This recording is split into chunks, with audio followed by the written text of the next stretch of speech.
Thank you.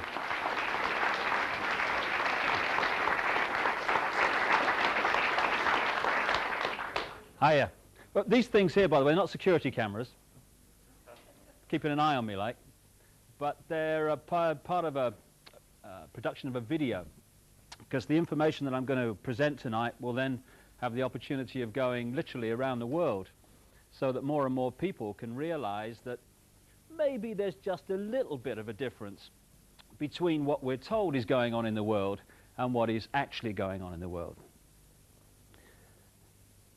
So in a way, I'm not just saying good evening to the people of Cardigan and Wales, one of the most beautiful parts of the United Kingdom, I must say, coming down in the car today, but also to people on many other continents that will see this at some point. Some of them will be American, some Australian, some Arabs, some Jews, some black, some white. And yet all those terms, all those symbols of division, if you like, are really an illusion, because we're all each other. We're all part of the same consciousness, all aspects of the same whole that we see expressed in life forms all around the world. The divisions in this world are in our minds. They are our creation. And that's very relevant to what I'm talking about tonight, because it is these divisions, these dogmas, these I'm right, I've got all the answers, so you must be wrong. It's these attitudes played off against each other right across the world that fundamentally allow a few people to control the direction of the planet. Not everything that happens in the world, of course not, but its direction towards more and more centralization of power in the hands of fewer and fewer people.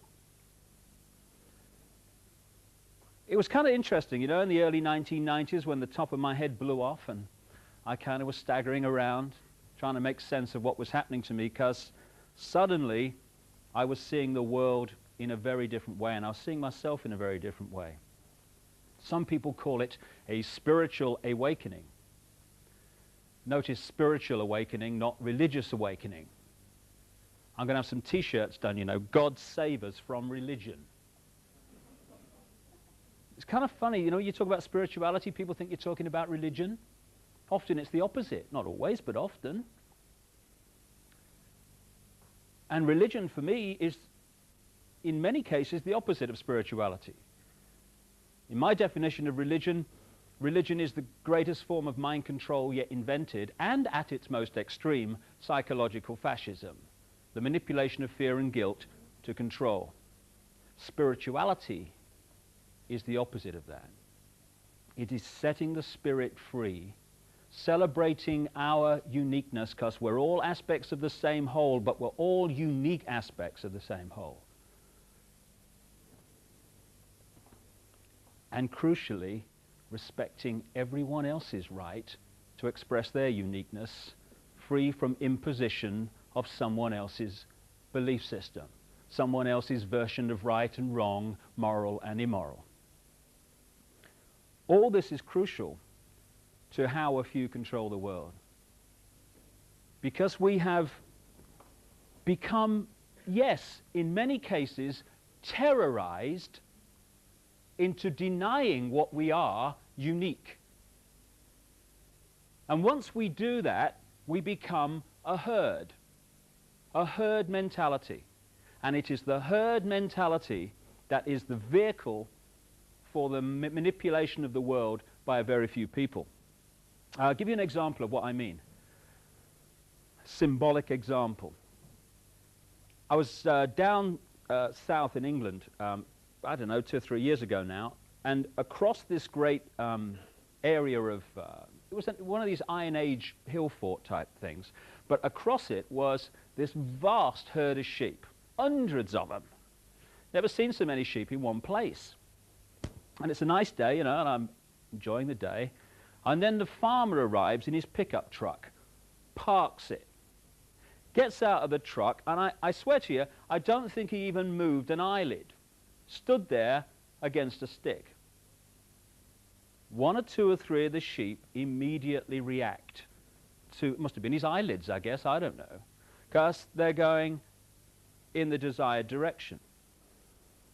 Within minutes, it's like Exodus. Hundreds of them are following the one in front, you know.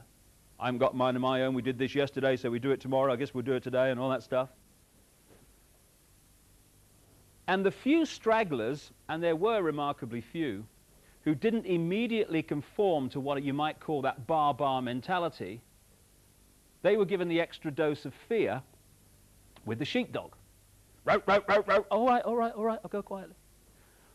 This combination of the bar and the fear rounded up this vast herd of sheep in a ridiculously short time. And I stood there and I thought, because I do from time to time, I'm looking at the human race here. This is how it's done. This is how a few can actually control the mass. Because you can't do it with tanks in the streets and soldiers at the door. There's too many people. It's like trying to physically herd sheep together. You can't do it. You'd need a man, maybe more than one, for every sheep to do it physically. You have to do it through the mind, either through fear or through conditioning people to think the way you want them to think.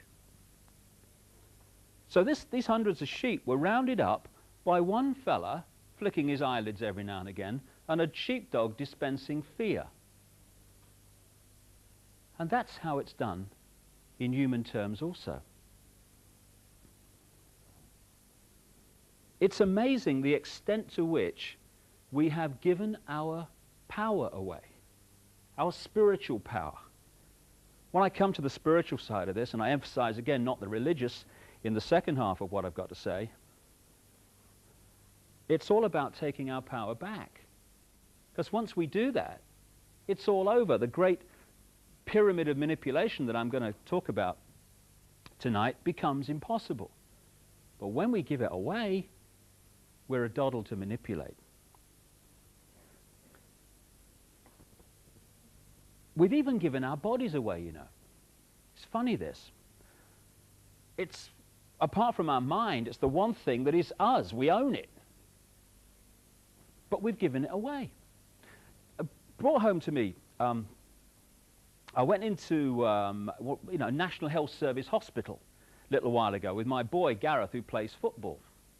And he's hurt himself playing football, hurt his hand, you see. So we go down the casualty unit to see if he's cracked the bone or something. So we go in this little cubicle thing, and this young doctor comes in, nice chap, and he pulls his hand around, you know, and he says, no, he says, it's not broken. He says, best thing for that is arnica. Now I've nearly fallen off the bench here. This National Health Hospital doctor is recommending this homeopathic type remedy. So I said, what do the authorities say about you recommending this then? He says, I don't tell them. He said, and he pulls two little bottles out of his pocket, like, and he said, people come to this casualty unit, he says, they're usually traumatized because of what's happened to them. He says, I put 2 little drops of this on their tongue, calms them down. Rescue remedy, I guess. He said, you know those nurses out in that casualty area, he said, I treat them homeopathically, he said, but I can't treat the patients except on the quiet.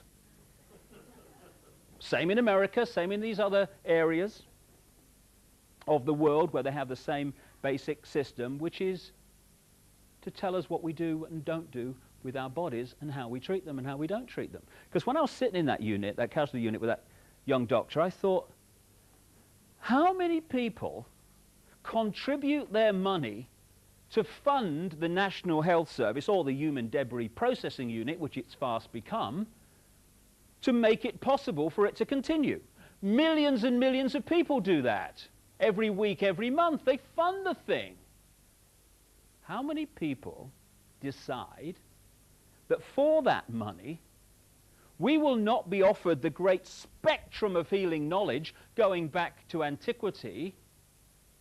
We will actually be given, in effect, the choice between the scalpel and the drug, which just happen to make vast amounts of money for multinational drug companies who make their literally billions in profits, not from health, but from disease. How many people decide that? A relative handful. All of them probably linked into the multinational drug company network. It's a great scam, you know. If you control the World Health Organization, you make sure there are statements. The World Health Organization says there's going to be a measles epidemic next year. Get vaccinated. Get your children vaccinated. You're a bad parent if you don't. Then the same people that organize that then start flogging out the vaccine and make a fortune out of it. It's one of the things that I think opens up so much to what's really going on in the world is when we realize that the same force controls apparently different organizations. So this giving our mind away, giving our power away, has actually created the vehicle for the few to control the world. And that vehicle is overwhelmingly what I call hassle-free zones, call them comfort zones as well. Every dogma, Christian dogma, Islamic dogma, Jewish dogma, economic dogma, political dogma, crikey, you could stay here all night. We're a dogma production line, the human race. Each of those dogmas and societies in general are all hassle-free zones. By that I mean there is a very narrow area of acceptable thought and behavior, the norm, which, if you conform to it, you're left alone. You're hassle-free. No one calls you mad. No one calls you dangerous. No one gives you a hard time for the crime of being different if you conform. If you start to think, well, actually, you know, I've got a mind of my own, and it's a unique mind, and therefore I'm going to have my unique truth and my unique view of me and life and everything, you start to get very dangerously close to the edge of the hassle-free zone, and eventually, if you keep going, you step outside of it. At that point, he's mad, he is. She's, what strange she is. He's dangerous, he is. Oh. And most people don't want that hassle. They don't want to be treated like that. So most people, even if they put their toe out there, go, oh my goodness, I'm staying in here. It's flipping hassle out there. So what happens? The mask comes up. You know, you go down any rush hour in any city in the world, London, New York, Sydney, anywhere, and you see all those hundreds and hundreds and thousands of people coming past in the street, they're not projecting to the world what they really are, what they really feel, what they really want to do with their lives. They've got a mask. And it's a mask that says, this is not really me, but this is what I think is acceptable to everyone else, so I can occupy the hassle-free zone.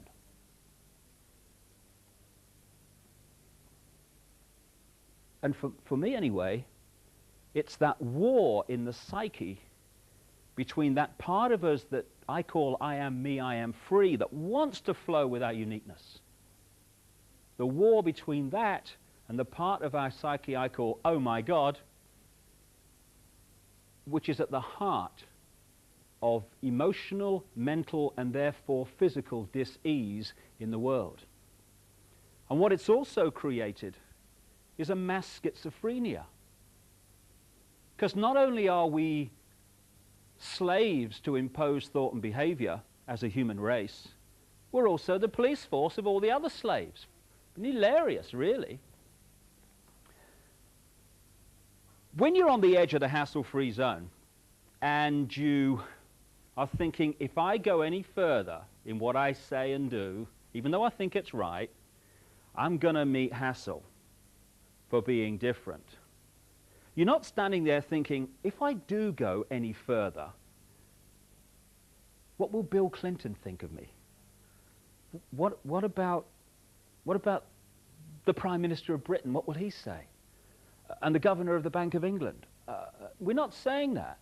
What we're saying at that point, shall I, shan't I express my uniqueness and evacuate hassle-free zone, we're saying, what will my mother think?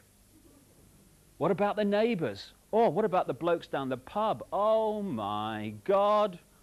In other words, what will the other slaves to impose thought and behavior think about me escaping from it? We police each other.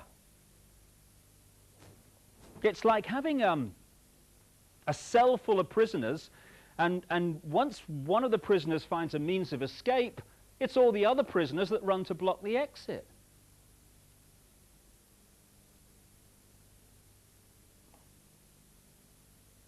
We are both the slaves, the prisoners to this imposition, and the police force of it, because everyone seems to be trying to tell everyone else what is right and wrong, what is moral and immoral, what's right for them, what they should do, what they must do, what they ought to do. And as a result of that, we're actually manipulating each other without realizing it. And within this hassle-free zone, tremendous manipulation and indoctrination goes on. This hassle-free zone you could describe as the public arena.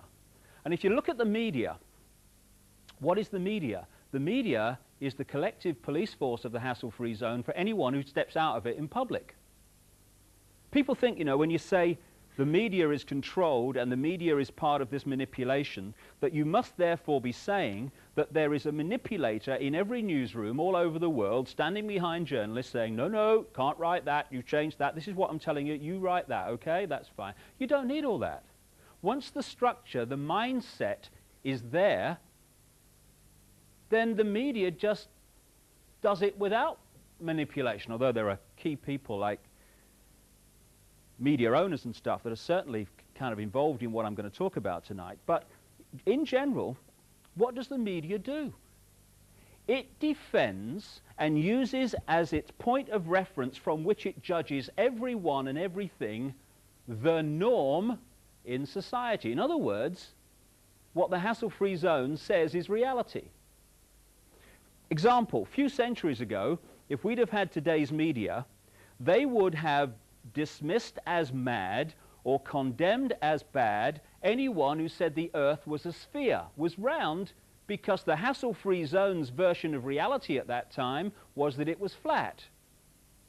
Once that reality flipped through weight of evidence and the hassle-free zone norm became the earth is actually a sphere, suddenly anyone who said the earth was flat was now off their rocker. So anyone at any time in the public eye who says or acts in ways that are outside of society's norm at that time is immediately jumped on by the media as mad or bad, because their reference point for sanity and reality is whatever the norm is. And there are several key mind manipulation techniques which are very, very powerful propaganda tools. The most effective and the most powerful, and it's used on us all the time, is something I call problem, reaction, solution. It's a cracker, this one. It's a mind manipulation technique that avoids not only opposition to what is the goal of the manipulators, it actually manipulates people to demand they do what they want to do anyway. And it's happening all the time. Once you see this technique and how it works, you watch the news and read the newspapers in a completely different light, because you start to see it happening. It works like this. You start by secretly creating a problem in the world and making sure someone else is blamed for it in the public arena, in the public mind. It could be a run on a currency, it could be a government collapse. At its most extreme, it could be a war, because the two world wars in this century were funded, all sides were funded by the same people. Provable. The same people that funded the Allies in the Second World War and funded the Soviet Union also funded Hitler through loans from America known as the Young Plan and the Dawes Plan, and also via the German subsidiaries of American multinational companies. Why would they do that? Why would someone want to fund all sides in a war? What is good is a war? Well, first of all, on one level, it makes vast amounts of money if you're lending money to all sides and you're also selling them lots of arms and all that stuff. But the fundamental reason for a war is to change the nature of post-war society.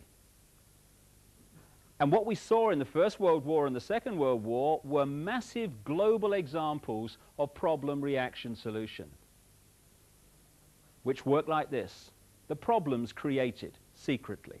You then use the media, which isn't difficult, to wind up public opinion in relation to your manufactured problem to the point where public opinion utters the classic words, something must be done, this can't go on, which is always followed by, give my power away, what are they going to do about it?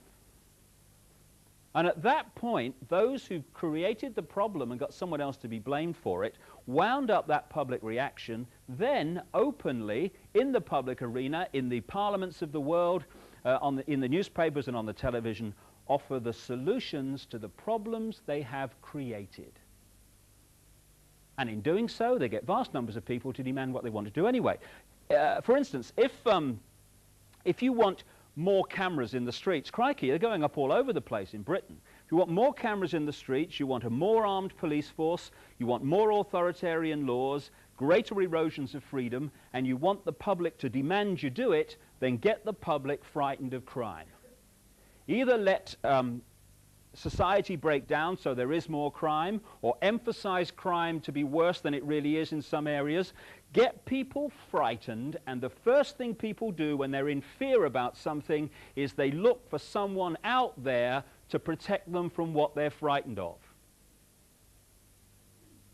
So, get people frightened that they're going to be burgled, get people frightened they're going to be mugged in the street, and they'll demand you take the freedoms away. They'll demand cameras in the streets and more authoritarian laws.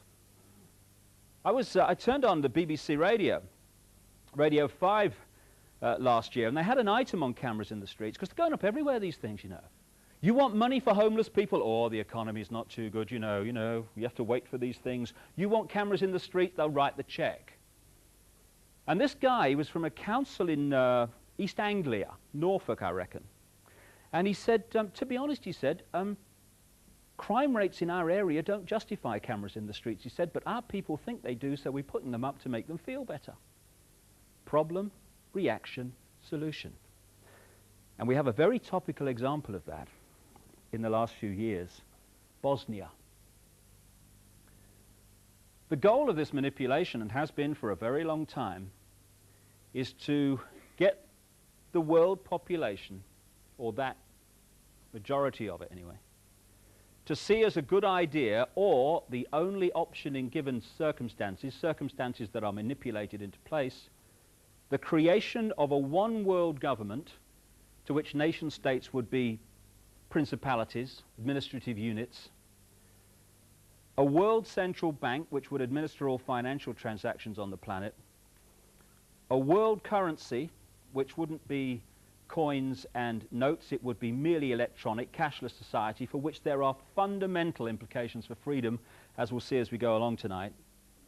A world army under centralized control, with nation-state armies dismantled under the justification of seeking peace, and a microchipped population linked to a global computer, the latter of which sounds bizarre to many people on first hearing, except that we are ridiculously close to it and the technology already exists. So if we take one element of that under problem, reaction, solution, the world army, and relate it to Bosnia. Under this mind manipulation technique, the last thing you want is for the status quo in Bosnia, whatever it is, to be working, because then you haven't got a problem and you're in real trouble. So you make sure the United Nations peacekeeping operation is not only shown globally to be ineffective, it's actually severely embarrassed. Problem. The more horrific pictures come out of Bosnia, and my goodness me, they have over the last few years, understandably, the louder comes the public and political reaction. Something must be done. This can't go on. What are they going to do about it? And what has been the solution? A 60,000 strong world army under centralized control, the biggest multinational force assembled on this planet since the Second World War. Exactly what the manipulation requires. And later I'll put forward some more evidence to suggest that that is exactly what the goal of Bosnia is. Starting a war is a doddle. You know, there's no one in this room, I would say, that wants a fight tonight. Okay, fine. But I could go into this audience and I could start a fight with somebody. They would defend themselves. Other people in the audience would come to help them out. Suddenly, an audience that does not want a fight would be chaos, with fists and hands and arms everywhere. Take that to the global level with armies, and starting a war's a doddle. To keep the war going, you need money. Same people control the money. To keep the war going, you need arms. Same people control the arms.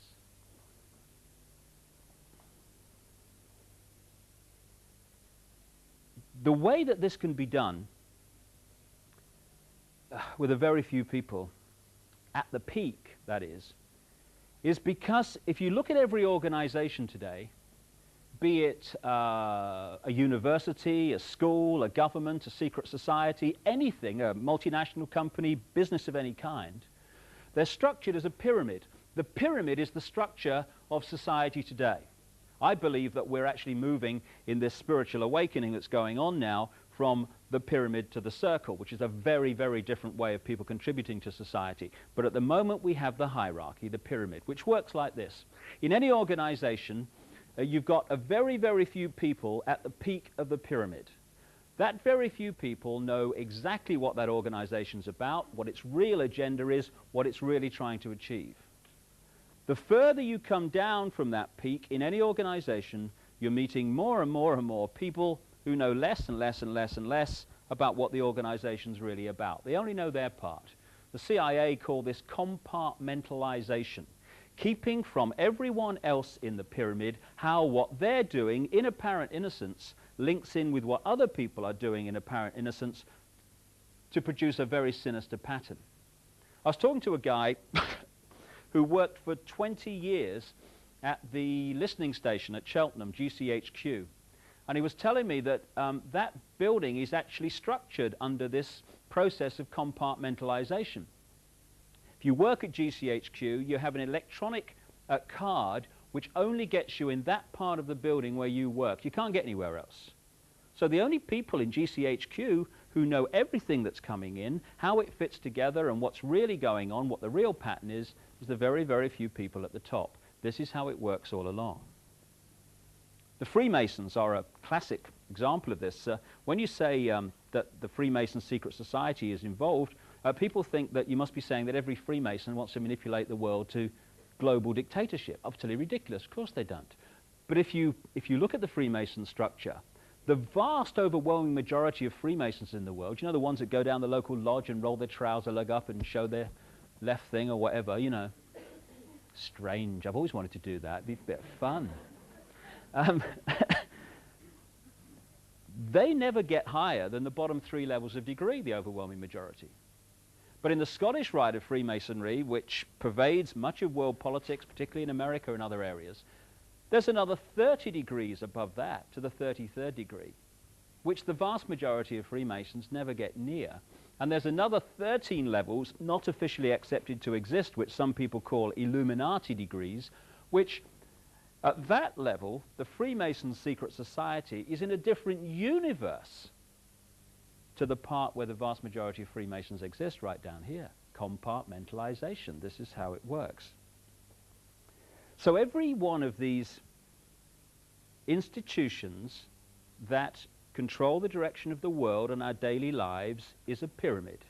The banking system is a pyramid. You go into the local bank, the person you meet across the counter won't even know what's going on in the bank manager's office behind them, let alone what's going on at board level and higher. I met a guy only last weekend who'd been in the bank. He's retired now, but he worked for a big British bank, and he worked to a very, very high level in it. And he heard me speak, and he came up to me afterwards, and he said, you know, it's right, you know. He said, because I got very, very high in this bank, but there is an echelon above where I got that no one can get unless they are chosen by this elite few. So the banking system is a pyramid going to a peak. The intelligence agency network in the world is a pyramid going to a peak. At that peak, all the major intelligence agencies, British intelligence, Mossad, the CIA, all these around the world, they're the same organization. Not here, but here they are. The multinational company network is a pyramid. So is the global media, and so on. And there is a global pyramid within which all these work, in which the peaks of all these individual pyramids, banking, business, media, etc., fuse into one peak.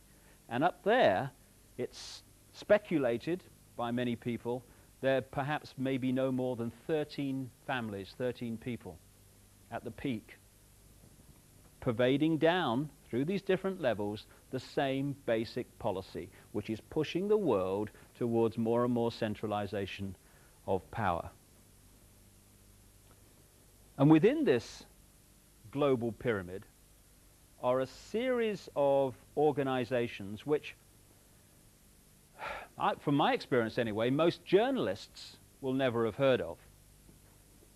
But working together, they form the core of the secret government of the world.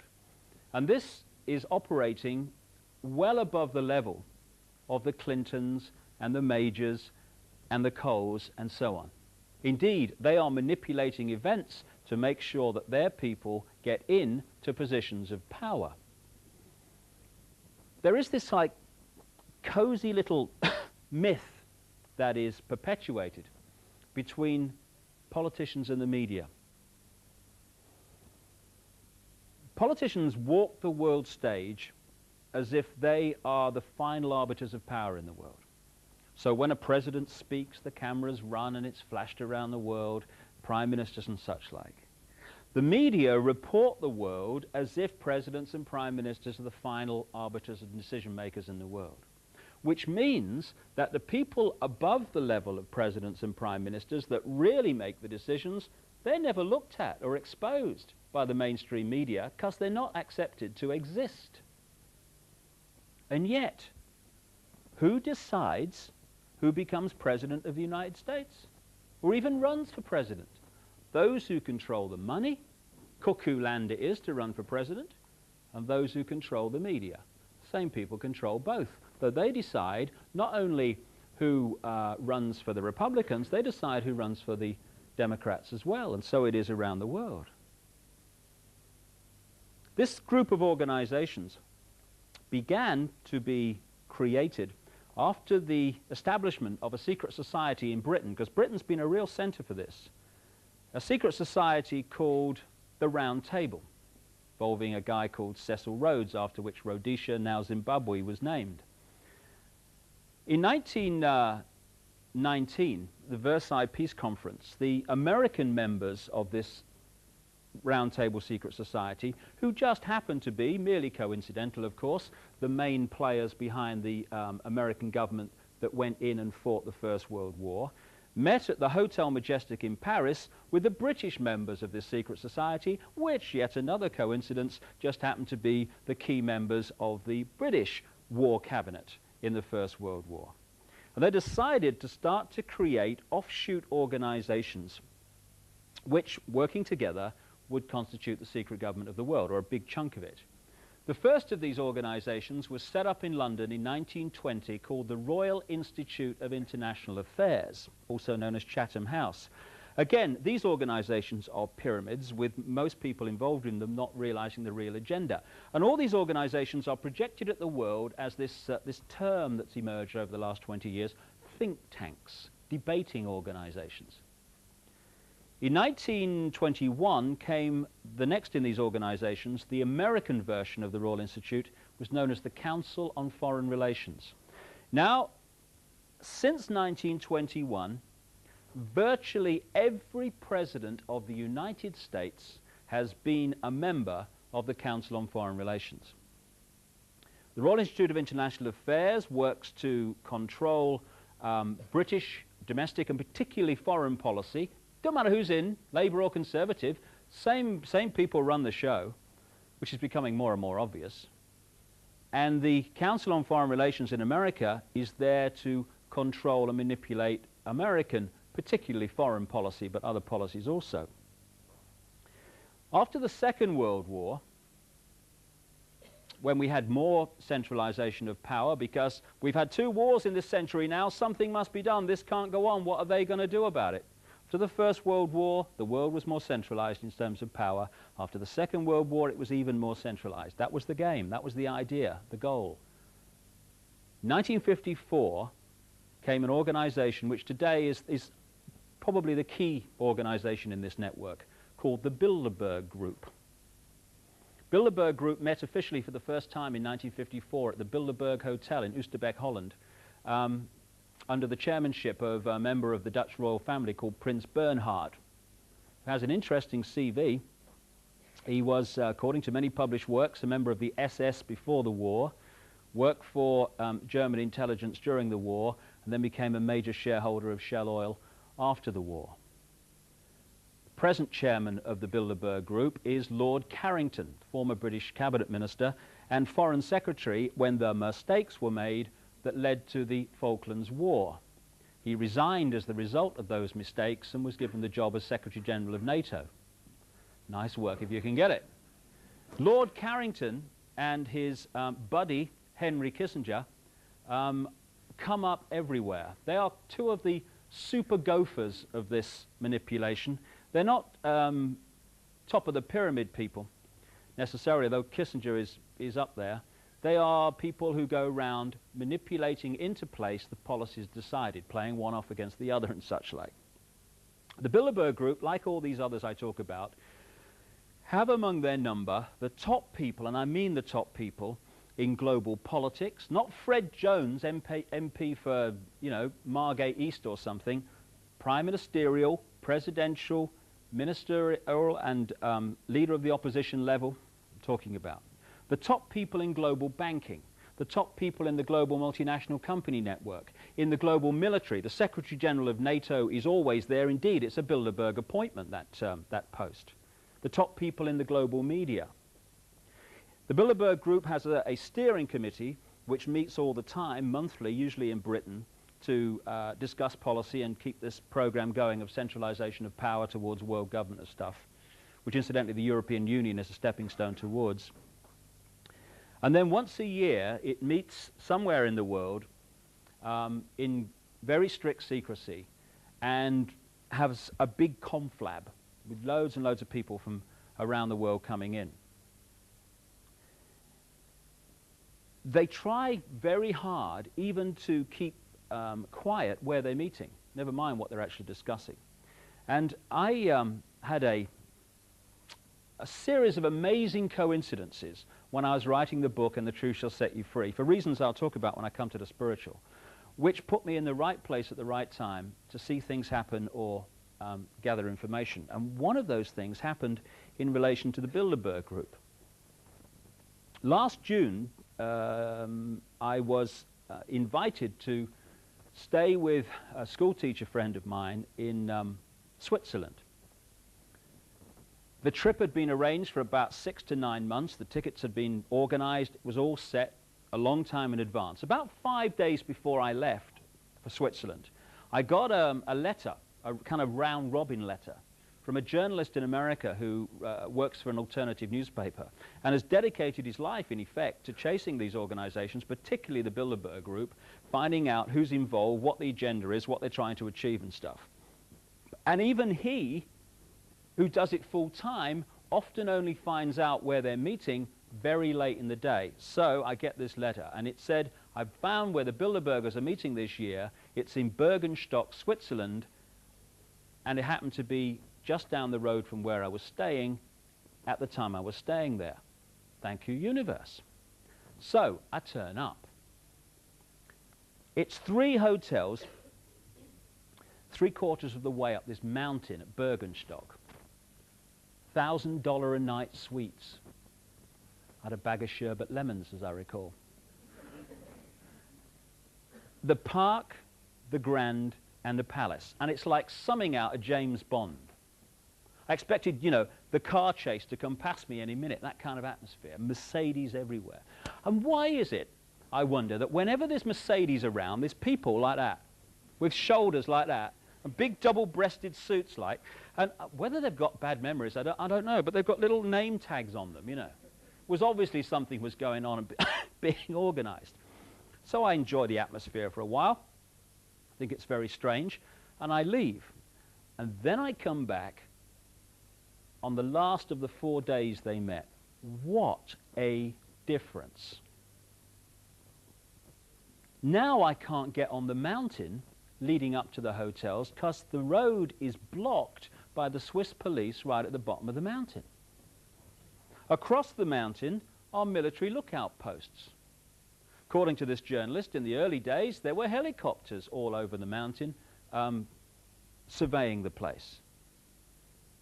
This is a private meeting of a private organization attended by many, many of the people we see on the news and in the newspapers every week and actually have the opportunity to vote for in this democracy that we're supposed to live in. Incidentally, one of the great myths I feel we need to get over is the fact that democracy is freedom. No, it's not. It's a con trick. 50 people telling 49 what's going to happen in their lives is not freedom. Or in our electoral system in Britain, about 35 telling the rest what's going to happen is certainly not freedom. But freedom and democracy have become interlinked, so one means the other. So we're in a democracy, we are free, so we accept it, when we're actually in a tyranny. Anyway, I thought I'd play the ignorant tourist in Bergenstock, see, which I did with remarkable aplomb. So I come up to the roadblock light, and this Swiss policeman comes over. I knew he was a Swiss policeman because on his back it said Swiss police. You know, my observation is, my powers of observation are unbelievable that day. This is a nice man I'm talking to here, spoke very good English. And I said to him, look, I said, I came here the other day and I went up there, what's the problem today? It was very obvious he didn't know exactly what was going on, but I remember what he said. He said, it's top secret, no one up there before 5 o'clock. After that, you'll be able to go back to the hotels. Last day it was. Two things occurred to me. One was the irony that I could have told this guy what was going on up there, and many of the people that were up there, because they're always there, Lord Carrington, Henry Kissinger, David Rockefeller, of the Rockefeller Empire, which is fundamentally involved in all this. Representatives of the House of Rothschild, also fundamentally involved in this, and many of the other key people, like Agnelli, the head of Fiat, and people like that, the big players in the world banking, political, and business network. The other thing that occurred to me is that I was looking into this policeman's eyes, and I was looking at compartmentalization. Because, as I say, this was a nice man. He probably had children and grandchildren. He doesn't want to leave them some global tyranny. But he doesn't know what he's defending. What has he been told? Top secret meeting, no one passed here till you're told. That's all he knows. So although he doesn't want to leave his children, not all of the people up there, because some of them are manipulated too, but what the core of that organization wants to leave his children, he doesn't want to. But he doesn't know what he's defending. So on that one afternoon, he's keeping from the public eye some of the people that wish to leave his children exactly that. We had a situation in Bergenstock where the secrecy was so fierce for a private organization, a think tank, that they brought them in by private plane to a military airfield at the bottom of the mountain, and then flew them behind the security cordon in helicopters. Didn't even drive them up there.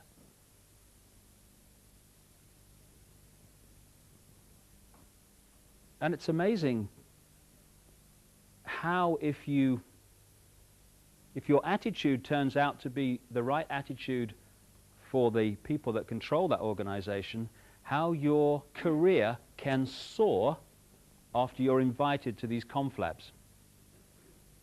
In the 1970s, certainly outside of Britain, a virtually unknown, very little known conservative opposition spokesman called Margaret Thatcher started being invited to some Bilderberg meetings. She goes on to be not only leader of the Conservative Party, but leader of Britain, Prime Minister, right through the 1980s when fundamental changes were happening to British society through something called Thatcherism. Interestingly, on the other side of the Atlantic at the same time, purely by coincidence, of course, we had Reaganomics, which just happened to be the same economic policies. Isn't life funny, all these coincidences? It couldn't just be that the same people made sure both were in power at the same time, because that economics was exactly what was required through the 80s as part of this plan for centralization on a global level. In 1991, even in America, a virtually unknown governor for Arkansas called Bill Clinton was invited to the Bilderberg meeting in Baden-Baden, Germany. Within a year, this guy is successfully running for President of the United States. In 1993, another relatively unknown Labour Party Home Affairs spokesman in Britain called Tony Blair was invited to the Bilderberg meeting in Greece, along with his opponent, the Conservative Chancellor, Kenneth Clarke, by the way. Within a year, Tony Blair is leader of the Labour Party and, barring a miracle, will become Prime Minister of this country. It's a great career move. The last 5 Secretary Generals of NATO, and I only know it's the last 5 because that's only as far as I've had time to check back. It's many more than that. The last 5 Secretary Generals of NATO, Bilderberg's group members. Manfred Werner, Joseph Luns, Lord Carrington, Willy Claes. The present one, Javier Solana, Bilderberger. And indeed, when they were discussing who was going to be the new Secretary General of NATO, it was between 3 people. Javier Solana, Bilderberg Group, Uwe Ellemann-Jensen of Denmark, Bilderberg Group, and Ruud Lubbers, the former Dutch Prime Minister, Bilderberg Group. The head of the World Bank and many of his predecessors, James Wolfensohn, the World Bank, whose investment policies in what we call the Third World have created human and environmental mayhem for decades, Bilderberg members. And one of the big Bilderberg policies since 1954, indeed before, 54 was when it became official, has been, wait for it, the creation of a European superstate with one central bank, one currency, centralization of political power, and encompassing the former Soviet Union.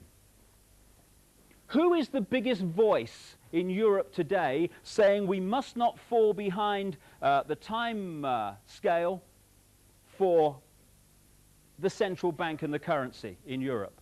Chancellor Kohl of Germany, long-term Bilderberger, as were many of his predecessors as Chancellor of Germany. Who took us into Europe? Edward Heath, Bilderberger. Who supported him from the Labour side? Harold Wilson, Bilderberger. Roy Jenkins, Bilderberger. Dennis Healey, long-term Bilderberger, was at the first meeting in 1954. Who supported going into Europe and staying in Europe from the liberal, the third party perspective? Joe Grimman, Bilderberger. David Steele, Bilderberger. Paddy Ashdown, Bilderberger.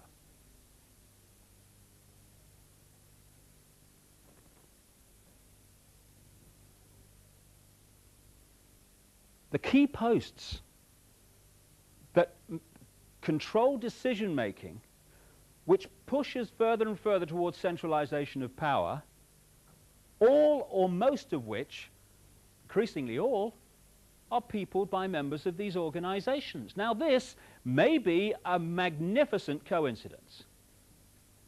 or it may be that we need to know what's really going on in front of our eyes here. The last of these organizations I'll mention briefly is called the Trilateral Commission. Because of its name, as its name would suggest, it's there to coordinate the same manipulation between three parts of the world: America, Europe, Japan. It was set up in 1972-73 by David Rockefeller, one of the key men behind the Bilderberg Group and the Council on Foreign Relations, and a guy called Brzezinski, university guy, was in the Carter administration. And the Carter administration is very relevant here because the Trilateral Commission is a very good example of how you can manipulate events with all these organizations working as one, because many people are actually members of a number of them at the same time. The first goal of the Trilateral Commission in 72-73 was to put one of its members in the White House as President of the United States as soon as possible. It managed it at the next election when Jimmy Carter became President of the United States. The Carter administration was like a who's who sports and social club annual outing of the Trilateral Commission, an organization that had been going for about 3 or 4 years at the time. Walter Mondale, Vice President, Trilateral Commission. Secretary of State Cyrus Vance, Trilateral Commission. National Security Advisor, a key post in America, this guy Brzezinski, who actually helped to set up the Trilateral Commission. And from there downwards, the Carter administration was awash with members of the Trilateral Commission and the Council on Foreign Relations. Now, because we have choice, because we live in the land of the free, people then replaced the Democratic Carter administration with the Republican Reagan-Bush administrations, which were also awash with members of the Trilateral Commission and the Council on Foreign Relations. And then the Republicans were replaced by the Democrats, because we have free elections. And Clinton Democratic administration is awash with members of the Council on Foreign Relations and the Trilateral Commission. I'll tell you what it's like. In the high streets of Britain, there are 2 electrical retailers called Currys and their opponents, Dixons. So some people go into Dixons and they say, I had a bad time at Dixons, you know, I don't like them. I'm going to go to Currys and give them my money, I am. They're owned by the same people. The 2 major roadside restaurants in Britain, Happy Eaters and Little Chefs, owned by the same people. The competition is actually an illusion. Different name above the shop front, same people with their hands on the wheel. That's what happens in global politics.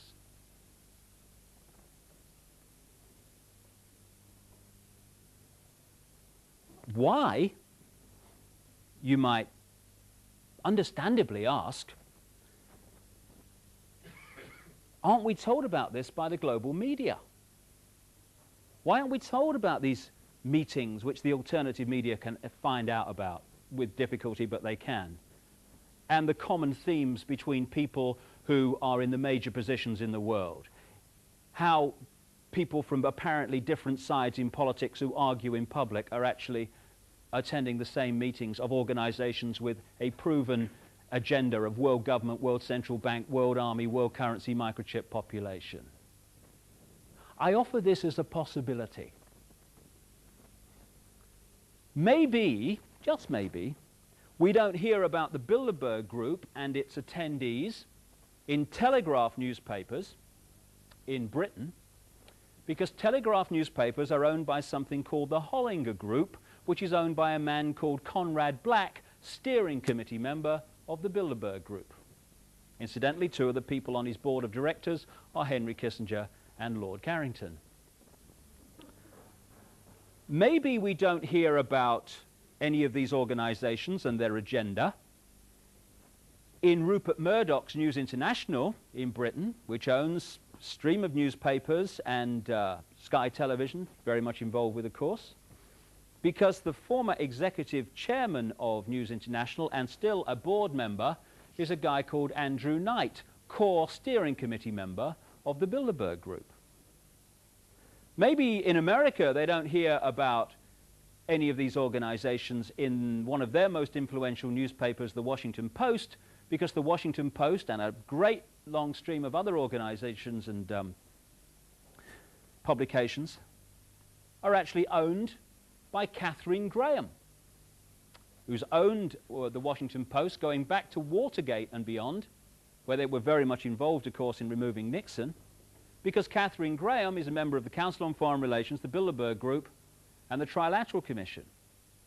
Key members within the hierarchy of the Los Angeles Times, the New York Times, and a stream of other major publications all around the world are controlled or owned by members of these organizations. None of them ever mentioned them. Isn't that funny?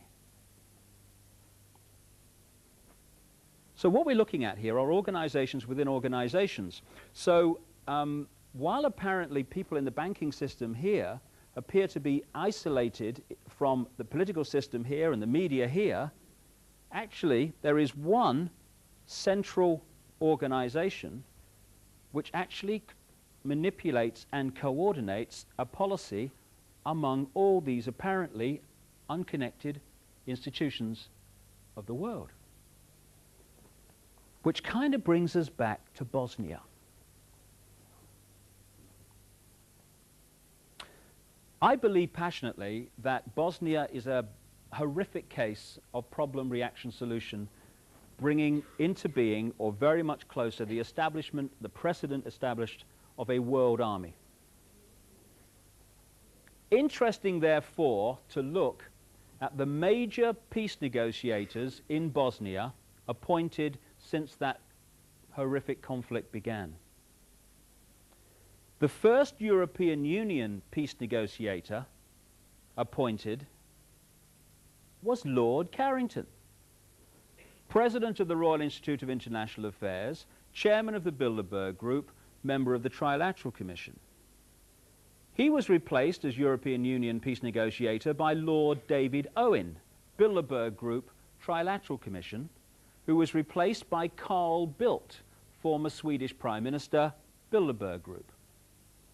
At the same time that they were working on behalf of the European Union in Bosnia, the United Nations peace negotiators, who were working with them, very close with them all the time, were Cyrus Vance, Bilderberg Group, Council on Foreign Relations, Trilateral Commission, and he was replaced by a Norwegian, Thorvald Stoltenberg, Bilderberg Group, Trilateral Commission. When they failed to achieve peace, out of the blue, amid worldwide publicity, came an independent peace negotiator, Jimmy Carter, first Trilateral Commission President of the United States, Council on Foreign Relations member. Then came the group of people who negotiated the so-called Dayton Agreement, which led to the World Army situation. These were Bill Clinton's peace envoy, Richard Holbrooke, Bilderberg Group, Trilateral Commission, Council on Foreign Relations. He answered to the Secretary of State, Warren Christopher, Council on Foreign Relations, Trilateral Commission, who answered to Bill Clinton, Bilderberg Group, Council on Foreign Relations, Trilateral Commission. The World Army in Bosnia is now commanded by Admiral Leighton Smith, Council on Foreign Relations, and the civilian part of its operation is headed by Carl Bildt, Bilderberg Group. We are looking at a gigantic contrick before our eyes.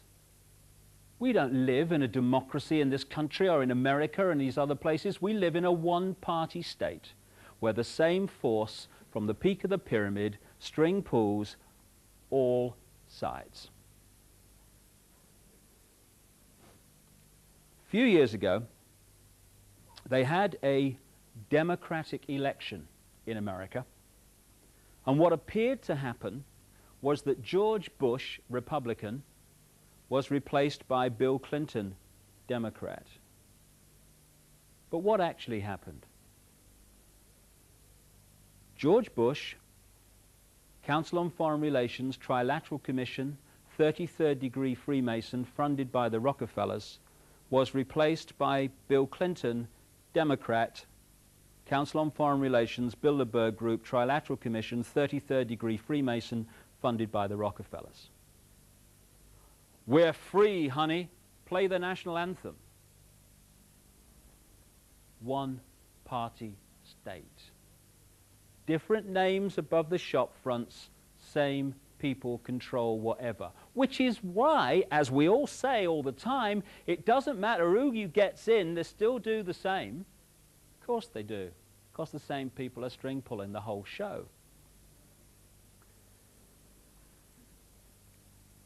Nothing for me sums up the scale to which we have conceded our power to control our own lives than the world financial system. I love this one, me. Now, one of the great diversion techniques that's used upon us is to make very simple things, which the world financial system is, sound ever so complicated. So what we have almost every night on the news, we have economists wheeled in front of television cameras, surrounded by computer screens, talking in a language we don't understand. I think it's the Chancellor's M3 policy. I thought the M3 was a motorway. I don't know, it's something to do with money, apparently. I don't know. It's the public sector borrowing requirement. And so they go on. Oh, God, it's boring. What's on the other side, you know? And so we switch off, understandably. And yet, the world financial system is as simple as can be. It can be summed up in one short sentence. You lend people money that doesn't exist, and you charge them interest on it. That's it. Everything else comes out of that. This world is up to its neck in debt on money that has never, does not, and will never exist. And we stand for this. And the great prison that the human race lives in, as I'll come to in more detail when I look at the spiritual reactions to this, is the fear of what other people think of them. That's the prison we live in. That's the great limiter of our potential. Alongside that, when you ask people, why aren't you really doing what you really want to do with your life? Invariably they say, because I've got to pay the mortgage, mate. Understandable. So, the more you can get people, businesses and governments in debt, the more you can artificially inflate the cost of the basics of life, the more you are pressurizing people to serve your system, be a robot and a clone of it, so that they can earn the money to pay for the basics of life. This is why the world financial system has been designed as a prison. Banks are lending, as a matter of course, £10,000 and more for every £1,000 they actually have deposited. If everyone went to the banks tomorrow and took out what they theoretically have deposited there, the banks would be bankrupt so many times it'd be in the Guinness Book of Records. They haven't got it. So when we take out a loan, oh, please tell me, Mother, this is not true. They type in to your account the amount you've flipping loaned. That's all they do. From that moment, you start paying interest on money that doesn't exist. People say, why is the American government trillions and trillions of dollars in debt? Ridiculous. How could it possibly do that? Very simple when you see how it works. And this is how it works around the world as well. One transaction in one day in America. The American government wants to borrow, say, $1 billion more than it's actually taken in taxation. Now it's the government. It could actually print its own money interest-free if it chose to. But of course, if it did that, you're removing massive amounts of power from the global banking system, which is controlled by the same people that decide who's going to be president of the United States. So they don't print their own money interest-free. They issue an IOU to a cartel of private banks known laughably as the Central Bank of America, known as the Federal Reserve System. The Federal Reserve System is supposed to be the Central Bank of America. It is a cartel of private banks. The present head of the Federal Reserve is Alan Greenspan, Bilderberg Group, Trilateral Commission, Council on Foreign Relations, who took over from Paul Volcker, who was there at the time of Reaganomics and Thatcherism. Paul Volcker, Bilderberg Group, Trilateral Commission, Council on Foreign Relations. You get the picture. So they issued the government an IOU to this cartel of private banks for $1 billion. The banks then type into the government's account $1 billion. That's all they've done. From that moment on, the American taxpayer, via the government, starts paying interest on $1 billion. Not only that, this IOU is now legally counted as an asset of the banks, as if they had $1 billion in their hands. So now they can lend another $10 billion to anyone else that wants to borrow it on the basis of this non-existent money. Now they're lending and getting interest on $11 billion, not 1 cent of which has ever or will ever exist. And we stand for this. I hear people arguing that, oh God, it's got to be like this or the system would collapse. Good. Good. Hey, this prison wall's coming down. Get the bricks out, you know. Do a few repairs, you know. I might be getting out of prison here. Perish the thought here. Now, this is not just naval contemplation. This is very, very important to our everyday lives. Because if you take one product, say a food product, and you look at how this system affects the price of it, the farmer growing the food in the field to start with will be borrowing money that doesn't exist and paying interest on it. So the price he charges will have to reflect the fact that he's got to do that. So in effect, what he does costs more. Same with the transport company from the farm to the factory. Now the factory that's processing the food will be no doubt borrowing vast amounts of money that doesn't exist and paying interest on it, and its cost and its price will reflect that. Same with the transport from the factory to the shop, same with the shop. So by the time we put our hand up on the shelf and pull the product off, the cost of that product is massively inflated compared with what it needs to be, because everyone along the line in its production is having to add a little bit to pay interest on money that doesn't exist.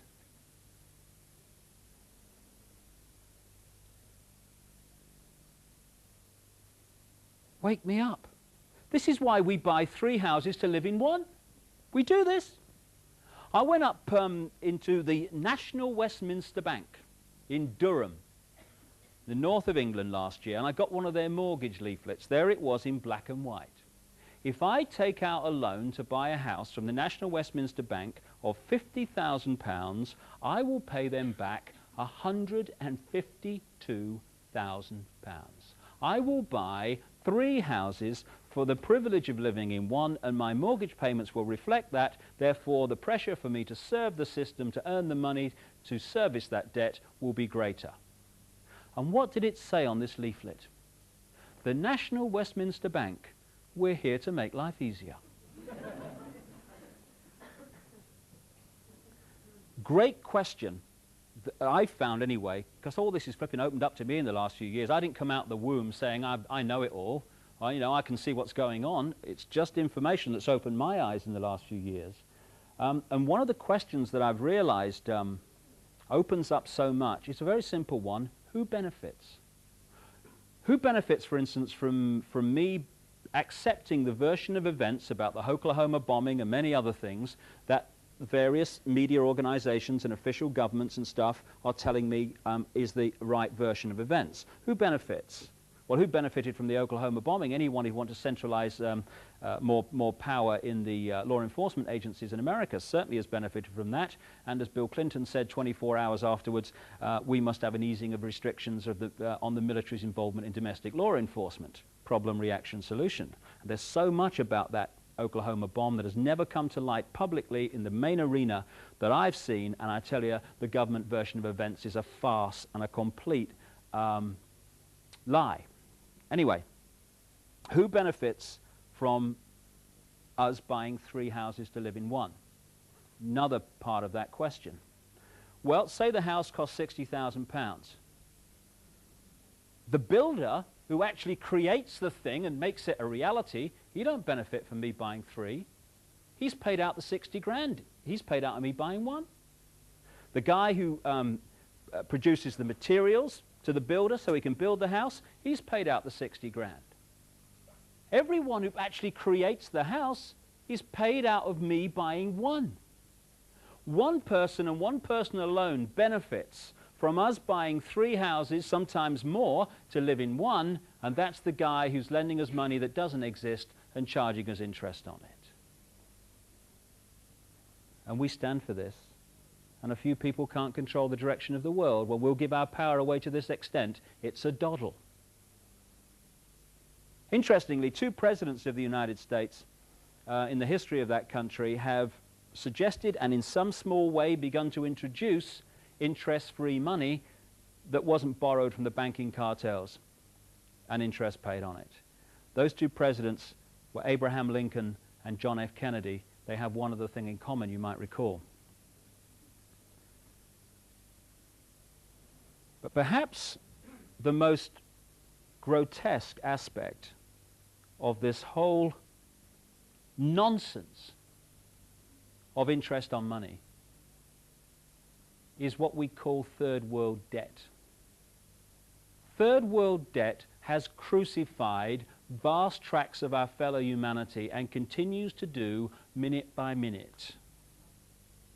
The third world debt is debt on money that has never, does not, and will never exist.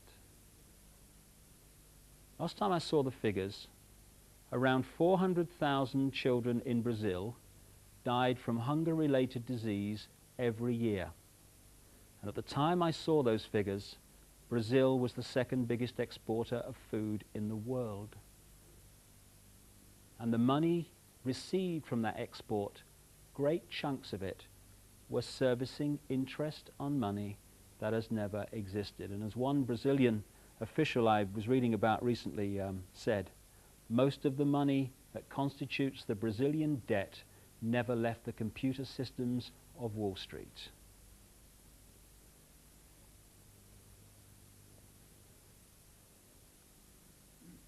My God, it's time for a turning of the tide.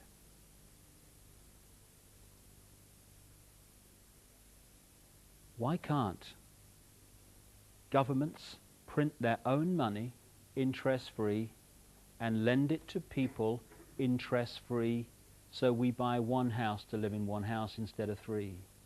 So we don't have to inflate the price of everything because everyone's got to service interest on money that doesn't exist. Why? Because it's possible. The will is not there. And why is it that no political party that I've come across anywhere in the world that has any chance of forming a government is actually suggesting that that be done? Because the same people that control the banking system control the political system in the global one-party state.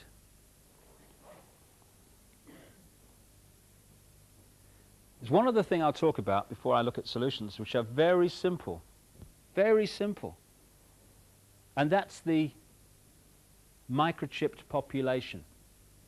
That's the one that probably sounds most bizarre, as I said earlier. But it is so close. We're already microchipping domestic animals as a matter of course. The Queen's had the corgis done. Did you see that? Last year, she's had the corgis microchipped and linked to a computer. Prince Charles, next you watch. Sort him out. It's funny. The technique that is being used to bring in the microchip population is another major mass mind manipulating technique. I call it the stepping stones technique. And a very good example of that is the European Union and what they have in America, the North American Free Trade Agreement, which is a free trade area, which is where the European Union started out, if you recall, and also what's happening in another free trade area in the Pacific Australia area known as APEC. The idea is to have the world government the bank and all the rest of it. And the next stage down from that will be the European Union, the American Union, which will be this North American free trade area, right the way through the Americas, from North to South America, in an American version of the European Union, and a Pacific version of it. They will be the three next stages down from the world government. And the stepping stones technique is how they're being introduced. If you take the European Union, if you started out at the end of the last war, and what we're heading to now had been suggested, one bank, one currency, centralized control of a superstate. Understandably, I know what my father would have said, who fought in that war. Excuse me a minute, can I just have a quick word here? We've just spent the last 5 years with 55 million people killed and many more severely injured to stop that happening. And you're asking us to do it without a bullet being fired. You must be joking. Go and have a cup of tea. So what the stepping stones technique does, although it knows where it's heading, it does it in stages. It gets away with what it can get away with first of all, and then starts to move it along, and it presents every step as independent of all the others, so you don't see the pattern. So what was suggested after the last war? Not a European superstate, because that had no chance at that time. It was the common market, just a free trade area, ladies and gentlemen, nothing to worry about. And by the way, if we don't join, we starve. Little problem like that, you know. Well, we better join then, I guess, you know. So, suddenly, some of the states of Europe start to fuse their economies together in a free trade area. Now we're in the web, because it's suggested very strongly that if anyone pulls out, there will be economic chaos, certainly in the short term. So now we're in the spider's web. So the process then starts of evolving a free trade area into a European centralized superstate.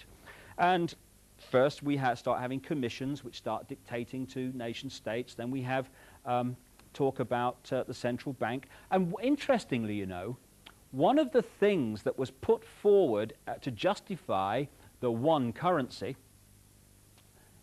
was the currency chaos in Europe. Like when the pound fell out of the European monetary system after the government had spent a colossal fortune trying to keep it in there a few years ago. Well, you know, this currency chaos, one currency would sort this problem.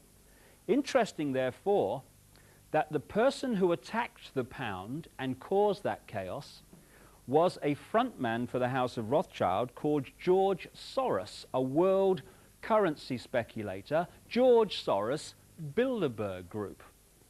The Chancellor at the time, who spent all that money and eventually pulled the pound out of the monetary system of Europe, was Norman Lamont, Bilderberg Group.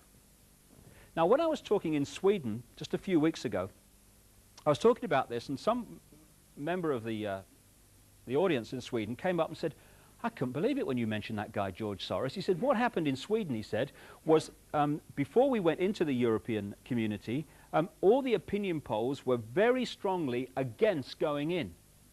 He said, then this guy, George Soros, Bilderberg Group, started attacking the Swedish currency. The Swedish government tried to defend the currency under the prime ministership of Carl Bildt, Bilderberg Group, and eventually chaos ensued. And a great fear started to go into the Swedish psyche of, oh my goodness, we need protection. What's going on here? We can't stand alone. Even speculators are taking our currency apart.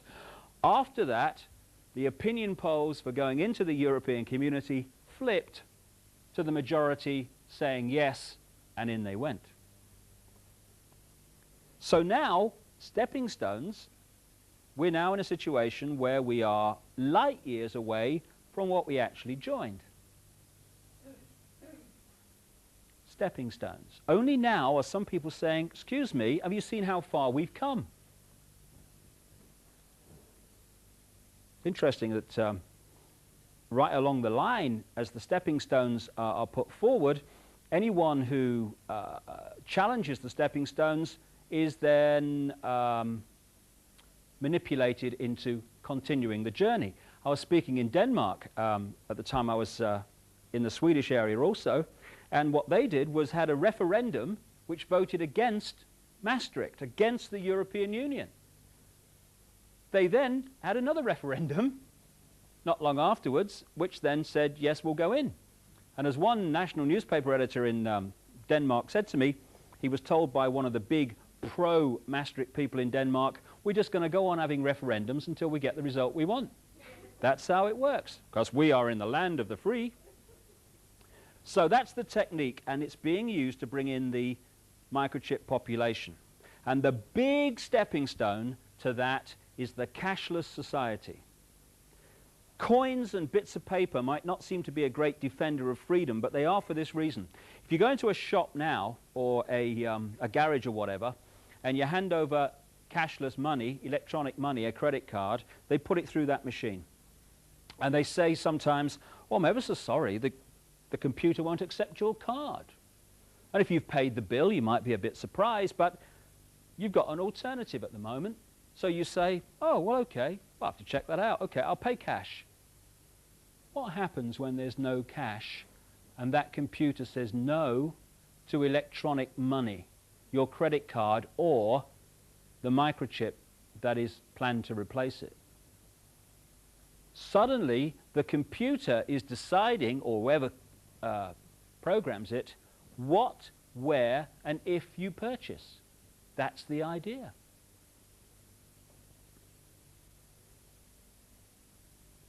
And if there's one thing in all this that is most important to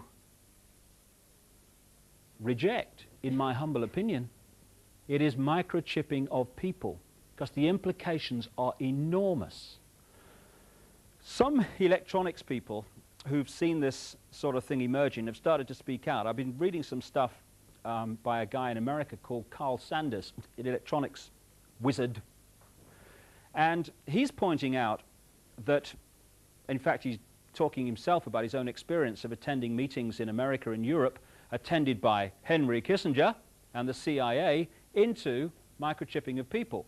Not is it right, is it moral, but how do we get them to accept it? And as he points out, once people are microchipped, it's not just messages going from the microchip to the computer that should concern us, it's what's coming the other way. According to him, they can create, through this means, mass hysteria, mass depression, in other words, manipulate our emotions, and isolate one microchipping one person. I got some idea of the possibilities when I realized how Sky Television works. You know this satellite television network we have in Britain? Well, if you want to join the Sky network thing, okay, you send your money off or whatever, and they send you a card. And it's programmed to descramble the channels you've paid for. Very straightforward. But if you want more channels than you've paid for once you've got the card, you would think, well, I did anyway, that you would send them more money and they'd send you another card programmed to descramble the channels you want added to it. No, no. What you do is you pick up the phone and you ring their number. It's in Scotland, I think. And they say, okay, what channel do you? Oh, I'll have that second movie channel, mate. Thank you very much. Yeah. And they say, okay, put your television on the channel that you want, all fuzz, scrambled.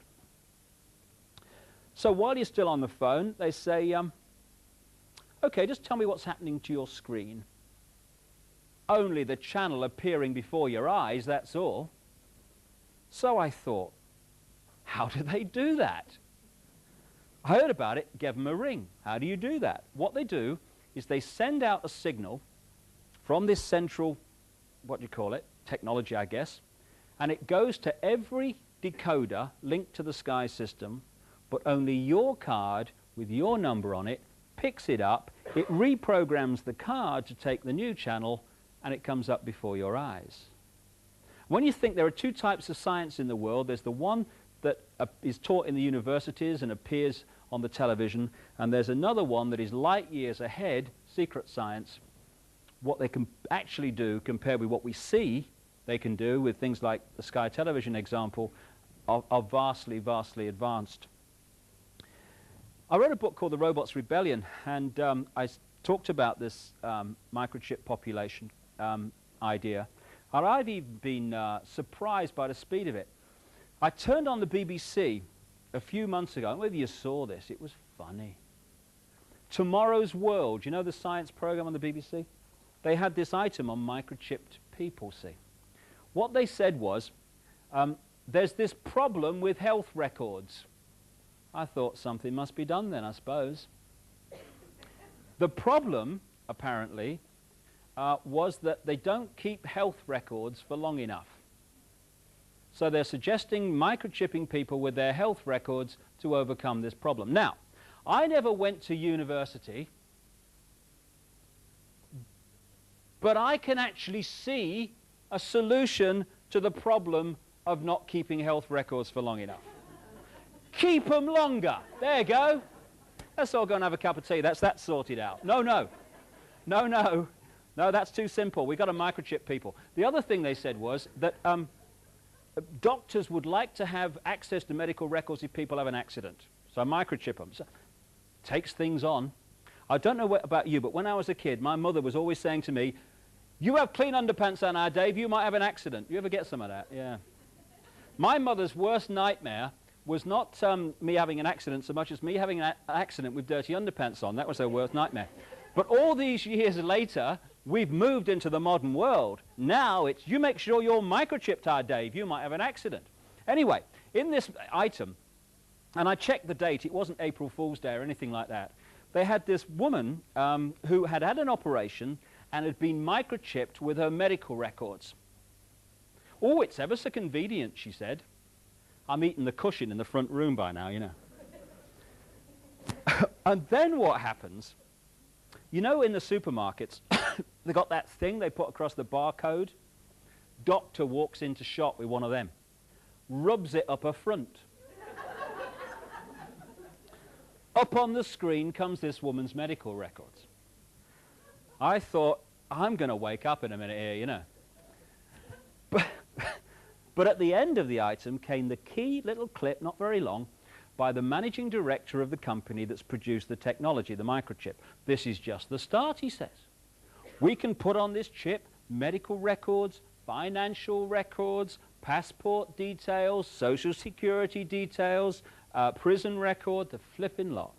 Exactly, that is the idea. And it's been moving along, unmolested, for a very long time, because its great power is secrecy, and when you think that so much of the mainstream media is controlled by the very force that wishes to bring it about, it's not surprising that so little of it has come out. But I feel we're now in a time of enormous change, a great jump in human evolution, and therefore an energy of change is bringing this stuff to the surface, and its secrecy, its great power is being unveiled. And I certainly don't want to be seen to be condemning the people I have talked about. And I mean, I've heard some people who've investigated this without the spiritual balance, and they're saying, oh, hang 'em, hang 'em, hang 'em, oh. Rubbish. The people involved in this manipulation are, yes, exhibiting their state of being at this time in their eternal journey. They are exhibiting their attitude to life and the state of their mind, okay.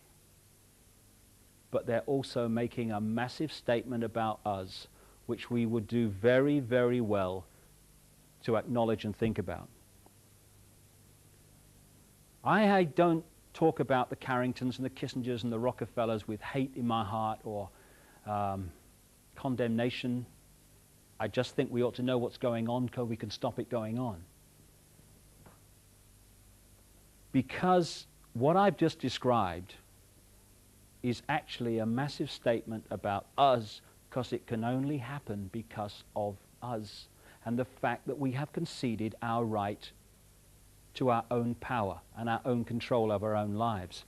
And I'm going to talk for a little while about something that may seem to be totally unconnected with what I've talked about so far, but it is actually the reason it's possible, and it is the reason that we are the generations that are in the process of removing this nonsense and turning this planet from a prison to a paradise, which is what it really should be.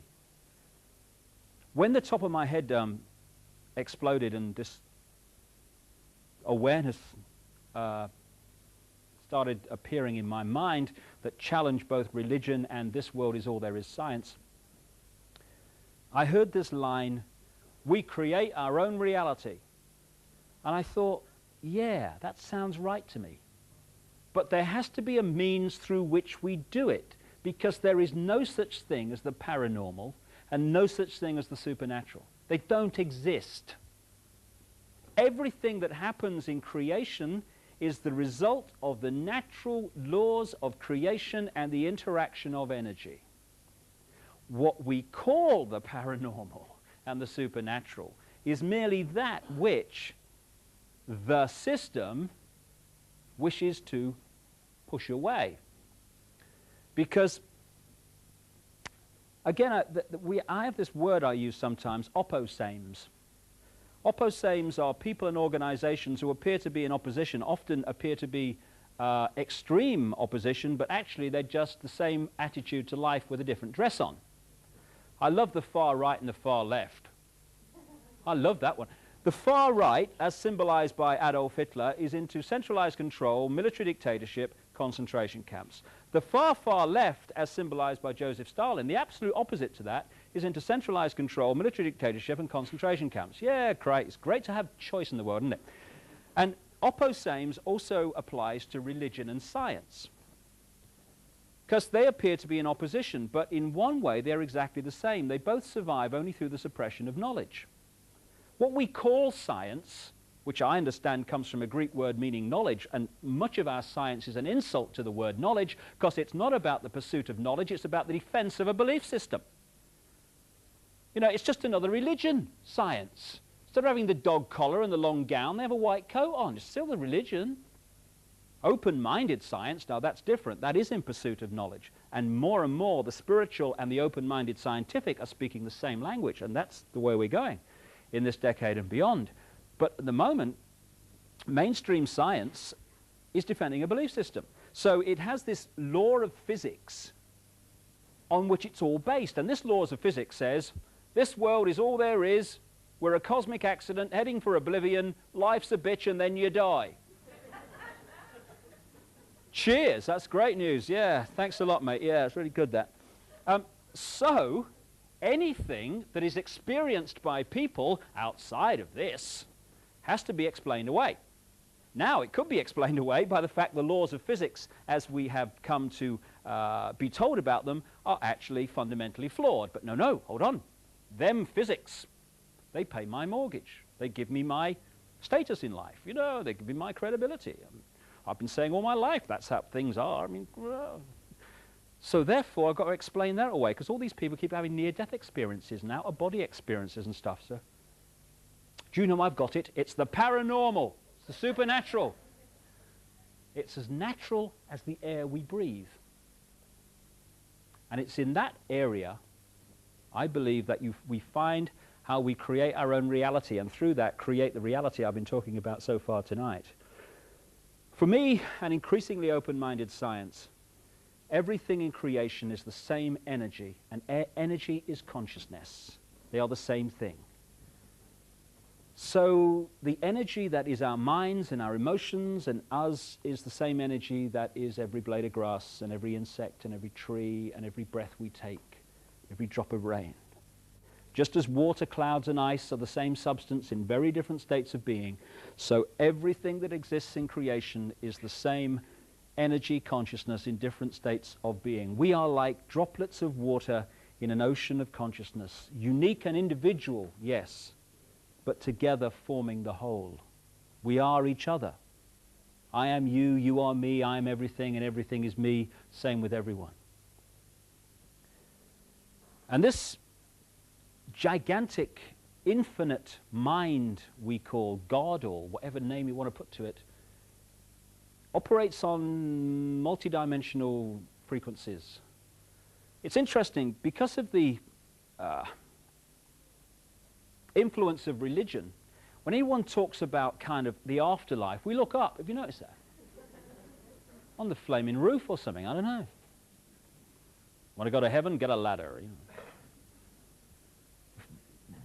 But for me, an increasingly open-minded science, creation is actually broken up into wavelength frequencies sharing the same space.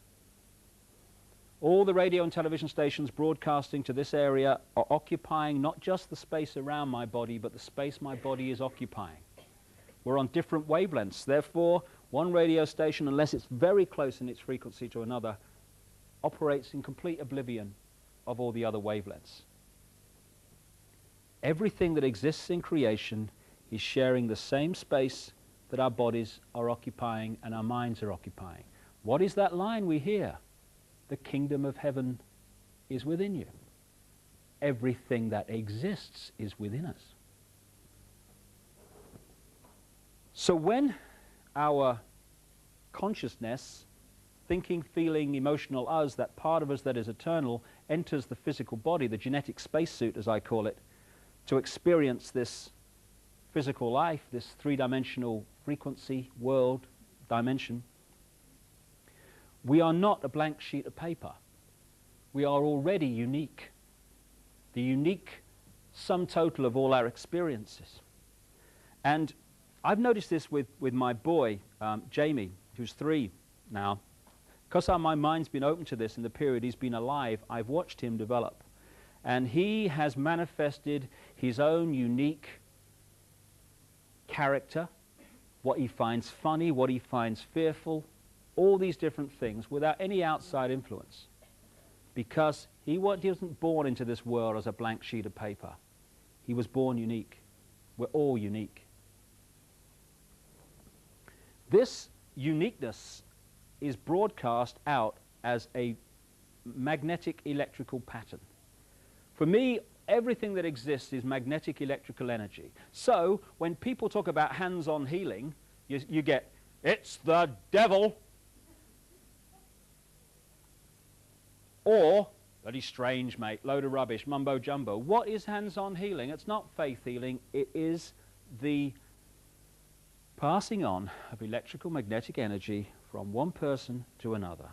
It's kind of interesting. I was reading a book recently called Where Science and Magic Meet, which was showing the scientific basis of the so-called paranormal.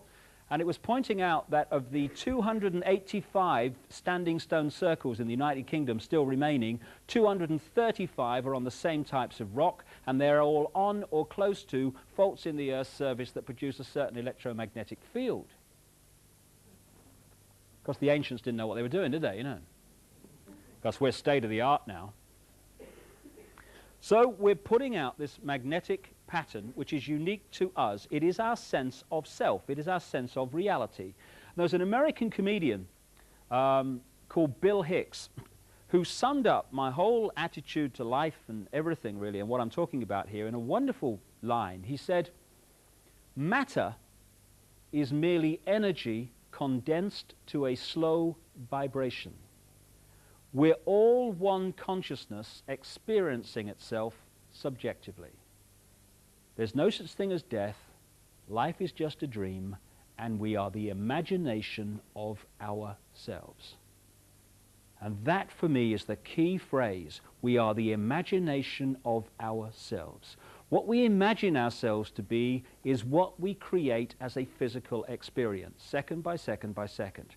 This magnetic electrical pattern going out we call vibes. You know, we have everyday expressions and words for this. We say, oh, I don't know what it was about that fella, mate. You know, I had a nice conversation, but got bad vibes from him somehow. Because the voice-to-ear conversation may have been quite pleasant, but there's something we're picking up on a subatomic energy level which doesn't sync. Get bad vibes, mate. We have a word which we use all the time, atmosphere. What is atmosphere? Atmosphere is the energy field of a room that has been turned to be negative, exciting, or positive or happy or whatever by the thought patterns, the vibes, the imagination of themselves, of the people involved. People go into an old house where there may be a lot of negative events, or they go to the site of an ancient battle and they go, ooh, tell you what, mate, ooh, it's eerie here. Ooh, don't like it here. Something about it. We're picking up the energy, negative in that case, that has been created in that state by the vibes, the thought patterns of people who have gone through negative events there. Atmosphere, football matches, sports occasions. You could touch the atmosphere, mate. The excitement was amazing. What is excitement? What is this atmosphere? It is what people generate on this vibe level. So, as these vibes we're putting out, these unique patterns are magnetic.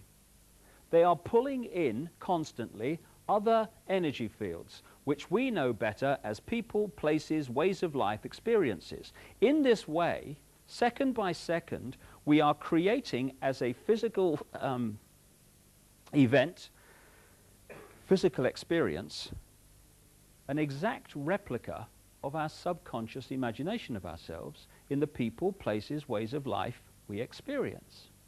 We are creating our own reality.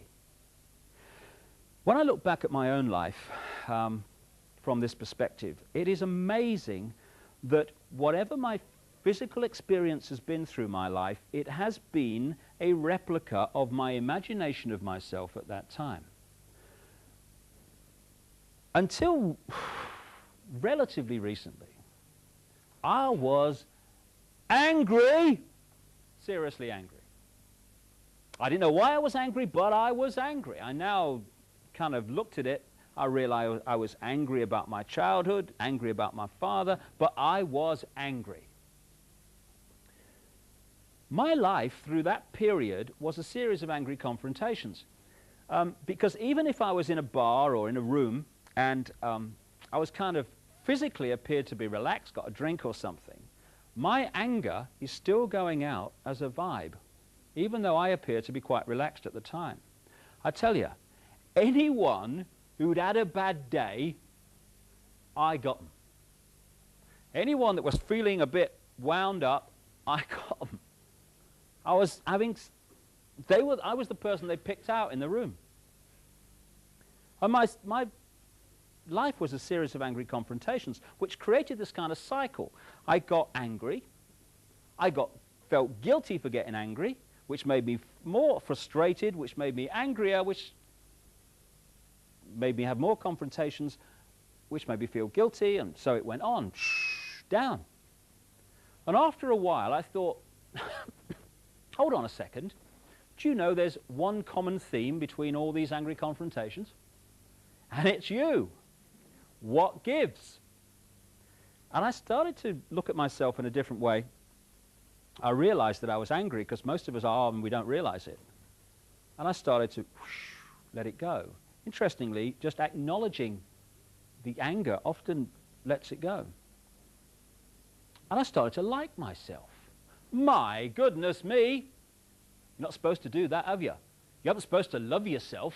It's actually a form of putting someone down. Oh, he loves himself, he does.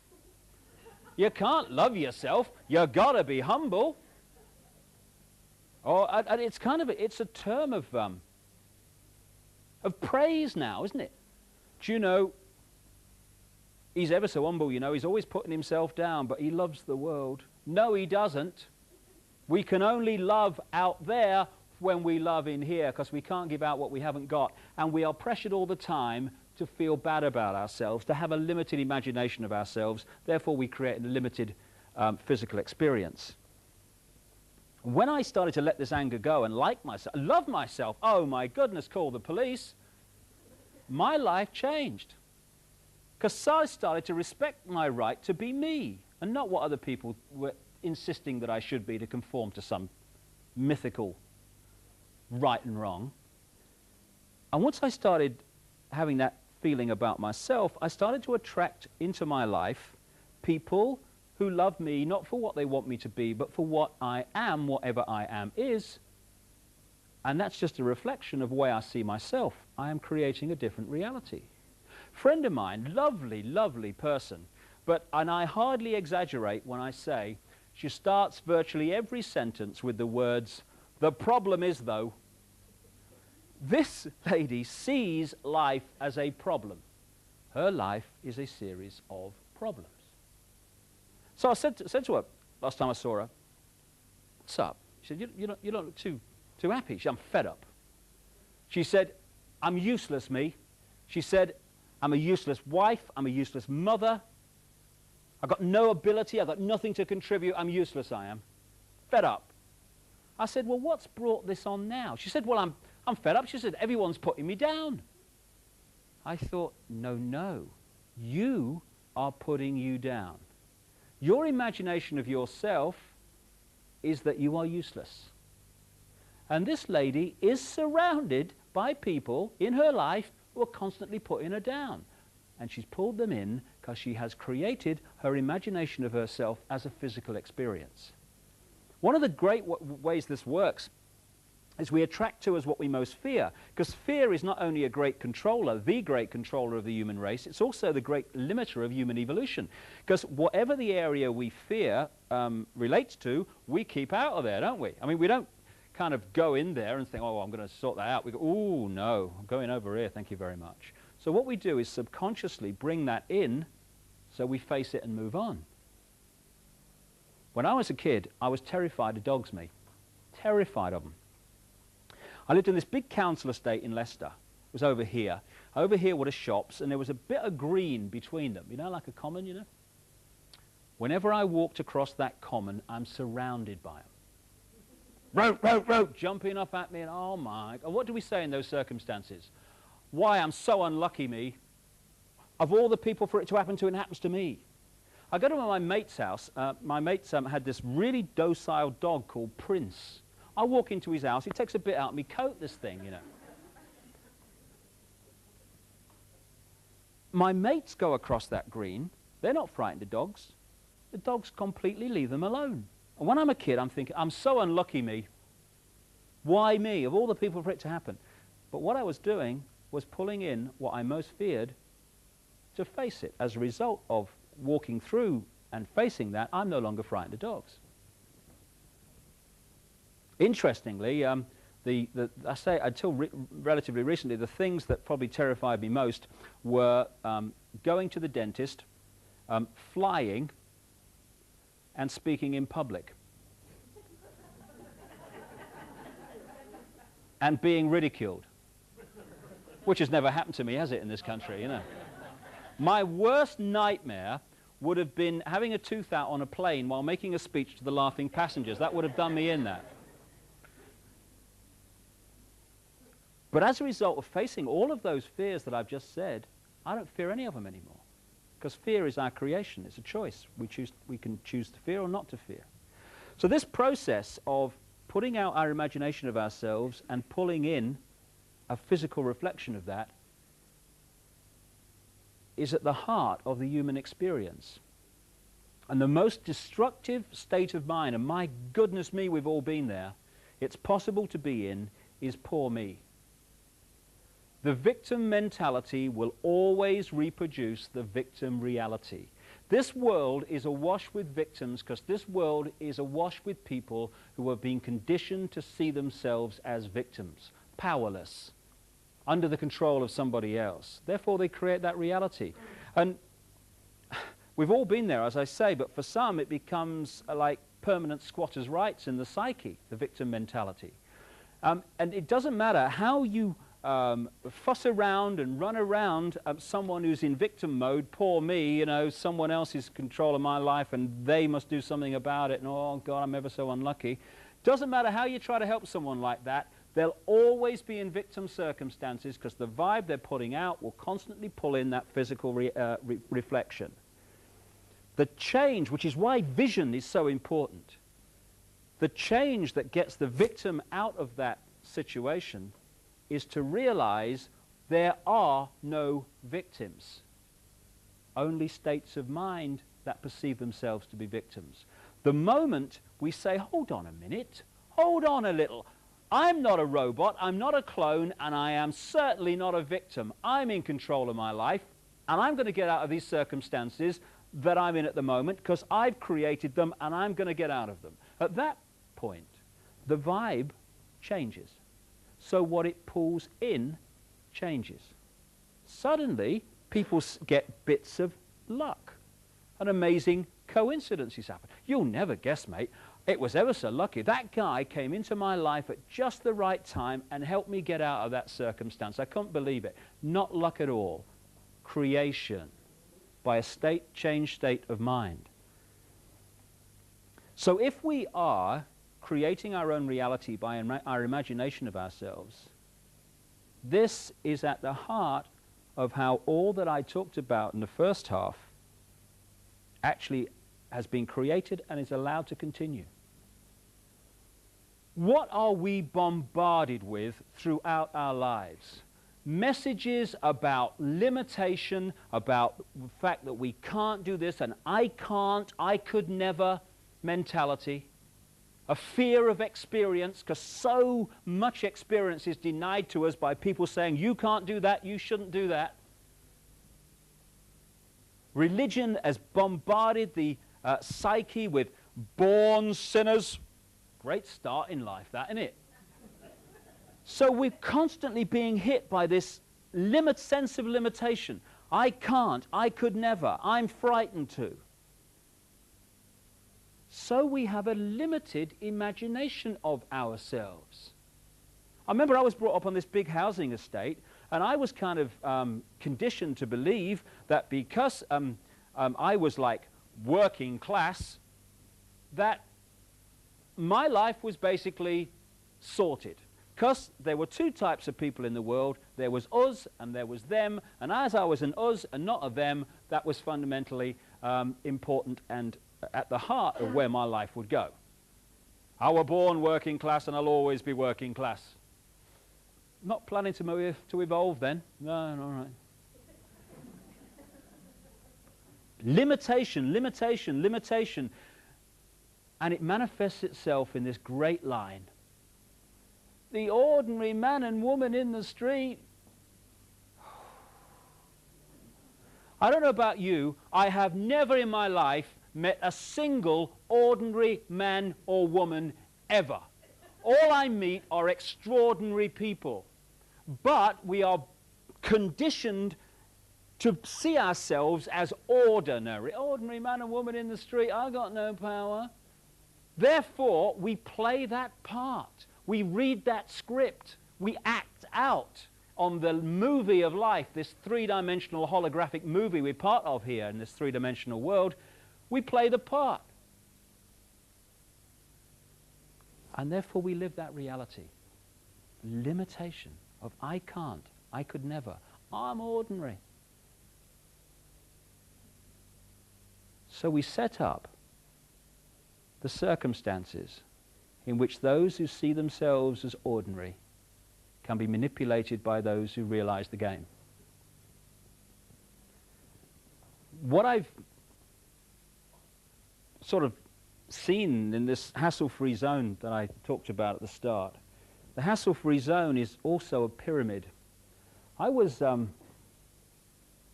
kind of interested to be invited last summer to the memorial service for the British comedian Larry Grayson, who I knew quite well for a short time. Very funny man. Something was said at that event which really sums up what I'm saying. Larry Grayson was a unique man because the man who left the dressing room was the man on the stage when the curtains opened. They weren't two Larry Graysons. I remember him saying once, anybody watching this kind of video in another country, I'll give you an idea of Larry Grayson. I saw him once on a stage. He said, you know, last week, he said, I was all stiff down this right-hand side. He said, it was here. Ooh. He said, you know, this week, he said, I'm all stiff down this left-hand side here. He said, I can't wait till next week, can I, you know? Oh, she's got it, look. Anyway, that's Larry Grayson, great guy. Another comedian, Roy Hudd, told us, did a presentation of Larry's life at this memorial service, and it overwhelmingly took the form of a story that Larry Grayson had told him of something that had happened when he was going round the variety halls of Britain years and years ago. And Larry was saying that he was in this all-male show, see, and there's one woman in it, and that's Larry Grayson dressed up, because he used to do that sort of thing, you know.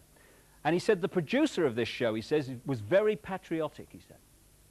So the big finish was Rule Britannia, you know. Rule Britannia, Britannia rules the waves. Past the sick bag, you know. And actually, I said that in Portsmouth the other week. Didn't go down well at all. Anyway, so what they had, this big finish, Rule Britannia. And he said what happened was all the men came on dressed as sailors, started singing, you know. And then, as the music built up, they all got in each other's shoulders on the stage, and they formed this pyramid, leaving a flat bit at the top. On walks Larry Grayson then, dressed as Britannia. Long gown, sword, shield, helmet, you know. And he gets manhandled up the top of this pyramid, and he's on the top there, for the big finish. Well, as Larry Grayson said, one night, he said, things seemed to be going rather well, he said. Then I noticed, he said, that the sailor in the bottom left-hand corner had got rather a cough, he said. And he came out with a great line. He said, and as any ancient Egyptian will tell you, that is a rather important point on the pyramid. So, this guy's eventually coughed his guts up, hasn't he, you know? And he's fallen out of the pyramid. So what's happened? The stage is awash with tumbling sailors. Larry Grayson apparently is in someone's lap in the second row. Oh, hello, dear. How are you? All right, yeah. Now, what has happened here? Larry Grayson, symbolic of the few who control the planet, has not done anything. An ordinary man and woman in the street has got a flaming cough. And the whole thing's come down because we have been conditioned to forget where the power lies in a pyramid. It's not up there, it's here. But because we think it's there, we have created that physical reality of a pyramidic system. People say, oh, those people, that elite, that global elite, they're very powerful, aren't they? No! The power that is used to manipulate the human race day after day is merely the power the human race gives away day after day. That's all. So there we are in this hassle-free zone pyramid, right? And everyone's on everyone else's shoulders and these different levels in the hierarchy of society. And each level saying to the one below, don't you move, you stay where you are, I'm depending on you. You know, if you walk out of there, the whole system will be collapsed, it'll be chaos, there'll be, oh, hunger, and oh, it'll be terrible. So, oh, all right, I'll have to stay here. And each level of this pyramid, everyone else is terrified into stepping out of it and getting a cough because they're terrified of the consequences of not being in this prison. And at the top of this pyramid, being held up by this fear, are a very few people who are passing down through the different levels the messages they want the whole pyramid to accept as reality. Like anyone who's not into religion or science is into spirituality and metaphysics and seeing that we are actually very different to what we've been portrayed as. You know, we're not slabs of meat, we are multidimensional consciousness. Right, well, that's a problem, because if we realize they're multidimensional consciousness in control of their own lives and destiny, that means we can't control them. So therefore, we must persuade them that's right. Okay, that staff, pass it on, it's the devil. Oh, all right, thank you very much, it's the devil. Oh, it's all devil, you know, they're talking about it's the devil, it's Satan. Or they try the other approach, they're off their rocker. Oh, yeah, oh, they're bloody mad, you know. They talk about, oh, yeah, pass it, oh, yeah, oh, I think so, yeah, my mother told me, yeah. And the other thing they pass down, on which we all pass on, you are free. You are free. Pass it on. We're free. Oh, great. We're free, honey. Pass it on. We're free. Oh, we're in a democracy. Oh, yeah, it's great. We're free. Don't need to cough. Because we're in a democracy and we are free. But what are they actually saying, this freedom? They're actually saying, You are free to watch Noel's house party. For people in another part of the world, that is an insult, an intelligence insulting program, in my humble opinion, but never mind. They are saying, you are free to watch the National Lottery live and contribute to the latest form of taxation in this country. You're free to do that. You're free to watch the gladiators knock their flipping heads together. And Dallas and all this other stuff. You're free to watch all that. You are free every year to have more and more dots on your zapper button, and you're free to press any one of them and have your intelligence insulted by 99% of them. You're free. Oh, thanks. But you are not free to say what you really think without hassle. You're not free to be what you really are and express what you really are. You're not free to live your life as you see fit if it is outside the manufactured norm. You're not even free to live in one house and pay to live in one house. You have to buy 3.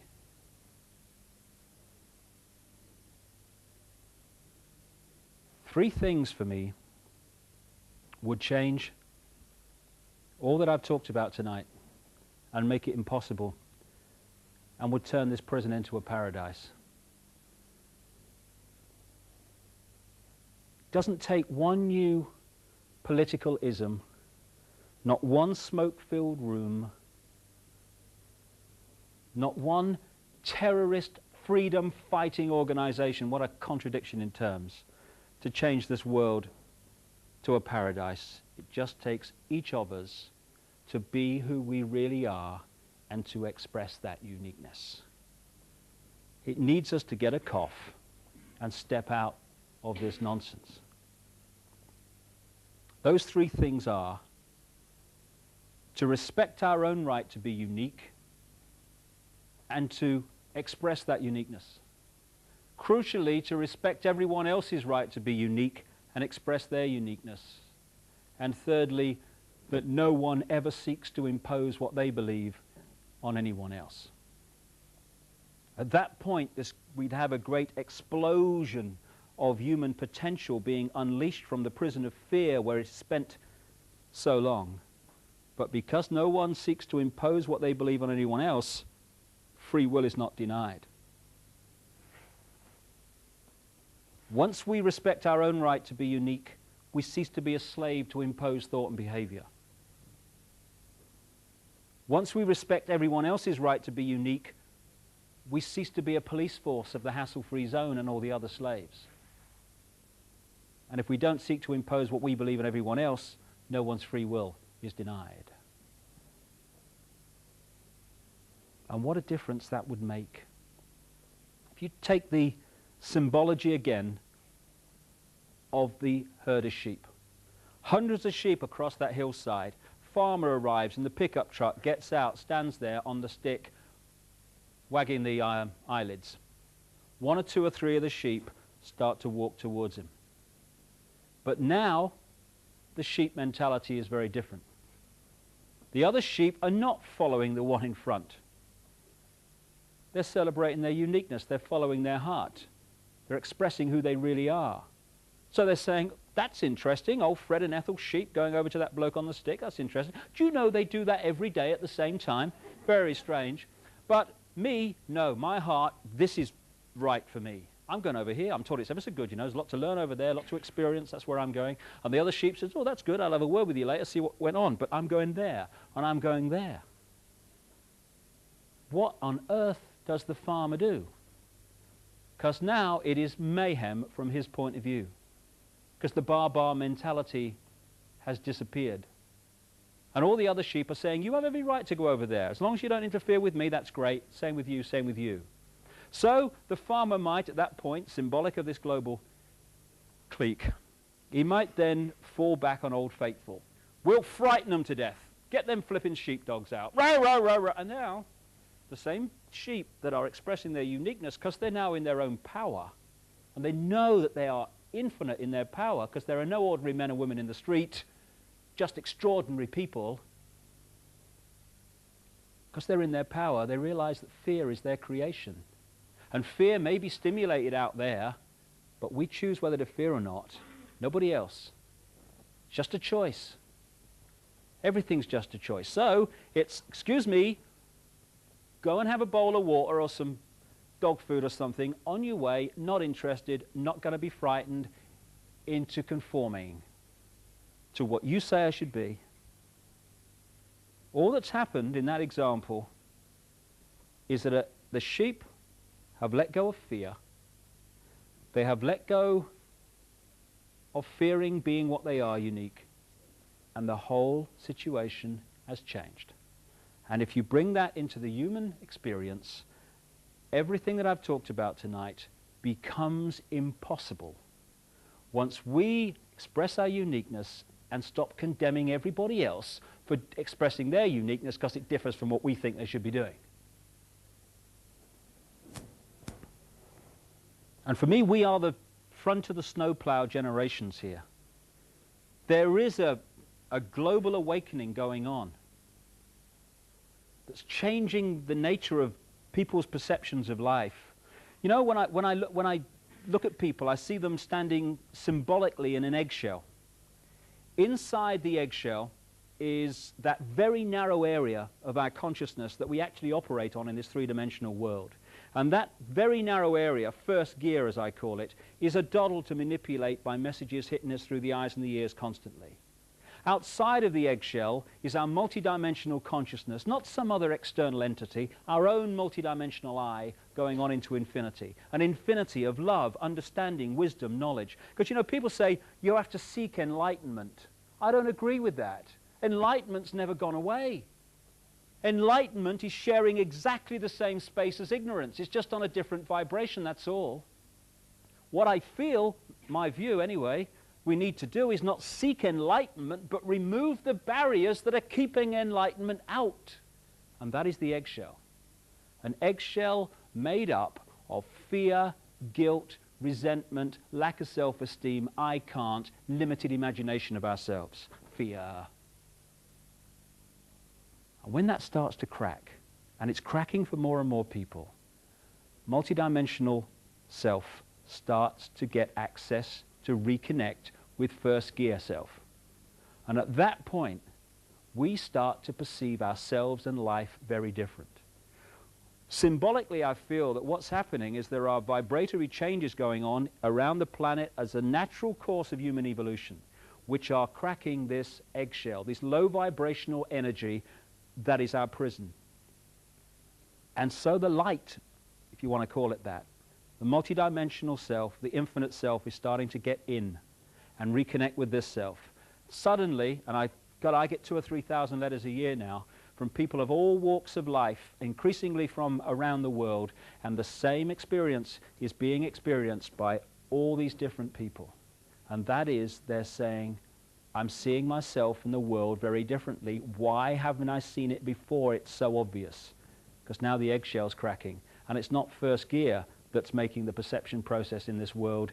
It's multidimensional self. We're becoming whole again. We're becoming what we really are, but have forgotten we are. The front of the snowplow generations are taking from our parents and grandparents, not because they're bad people, because they're just passing on their programming, we all do, which are basically about run with the herd, don't cause trouble, keep your head down, and as the Japanese have a saying, don't be the nail that stands out above the rest, because that's the first one to get hit. Love that one. And we're passing on to our, not just our children, but to ourselves, because this is a really here and now thing, thought patterns that say, you be you, whatever you is, and respect everyone else's right to be them. And the people between that and that are our generations. If we can let go of our own fear, we can remove fear from the world. Because the world is merely the sum total of human imagination of ourselves. When we change our imagination of ourselves, what we call the world dramatically changes. The world is just a second-by-second physical replica of the human mass imagination of ourselves. When we let go of our sense of limitation, our sense of fear, our sense of I can't, the world ceases to be a prison, because we have created it. There's a wonderful singer in this country, a German called Gila, who, it's a lovely song, which goes, "We are the power in everyone. We are the dance of the moon and the sun. We are the hope that will never hide. We are the turning of the tide." If we can turn the tide within ourselves from freedom or to freedom from fear,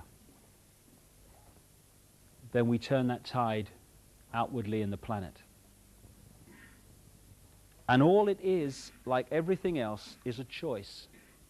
A choice between fear and love. That's all it is. We can choose to be frightened. We can choose to hate. It's a choice. Or we can choose not to fear, and we can choose to love. Not love on the basis of I love you if I fancy you, darling, but I love you because you exist. I love you whatever. I love you without condition. And if we want to change the world, it has to start with self. Fear, anger, hatred, condemnation, dictating what other people should be, that's the world we've got. That's the prison. But paradise is waiting. It's a thought, an attitude away. That's all it is, a choice away. Love. If we love each other and love the world, our lives are fundamentally changed and the world is fundamentally changed. And we are the generations, strange as it may seem when you survey the world today, we are the generations, I passionately believe, who are going to love the world into the paradise it really should be and was always designed to be. Changing the world is not something in the future anymore. Oh, I hope it'll be better for the kids. It's here and now. We're going to see it happen. Another song, the chorus of which I'll finish with. Love can build a bridge between your heart and mine. Love can build a bridge. Don't you think it's time? More and more people across this planet are screaming yes to that question.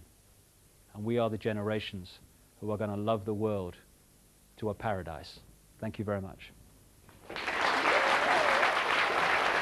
Thank you. Thank you. Thank you. Thank you very much.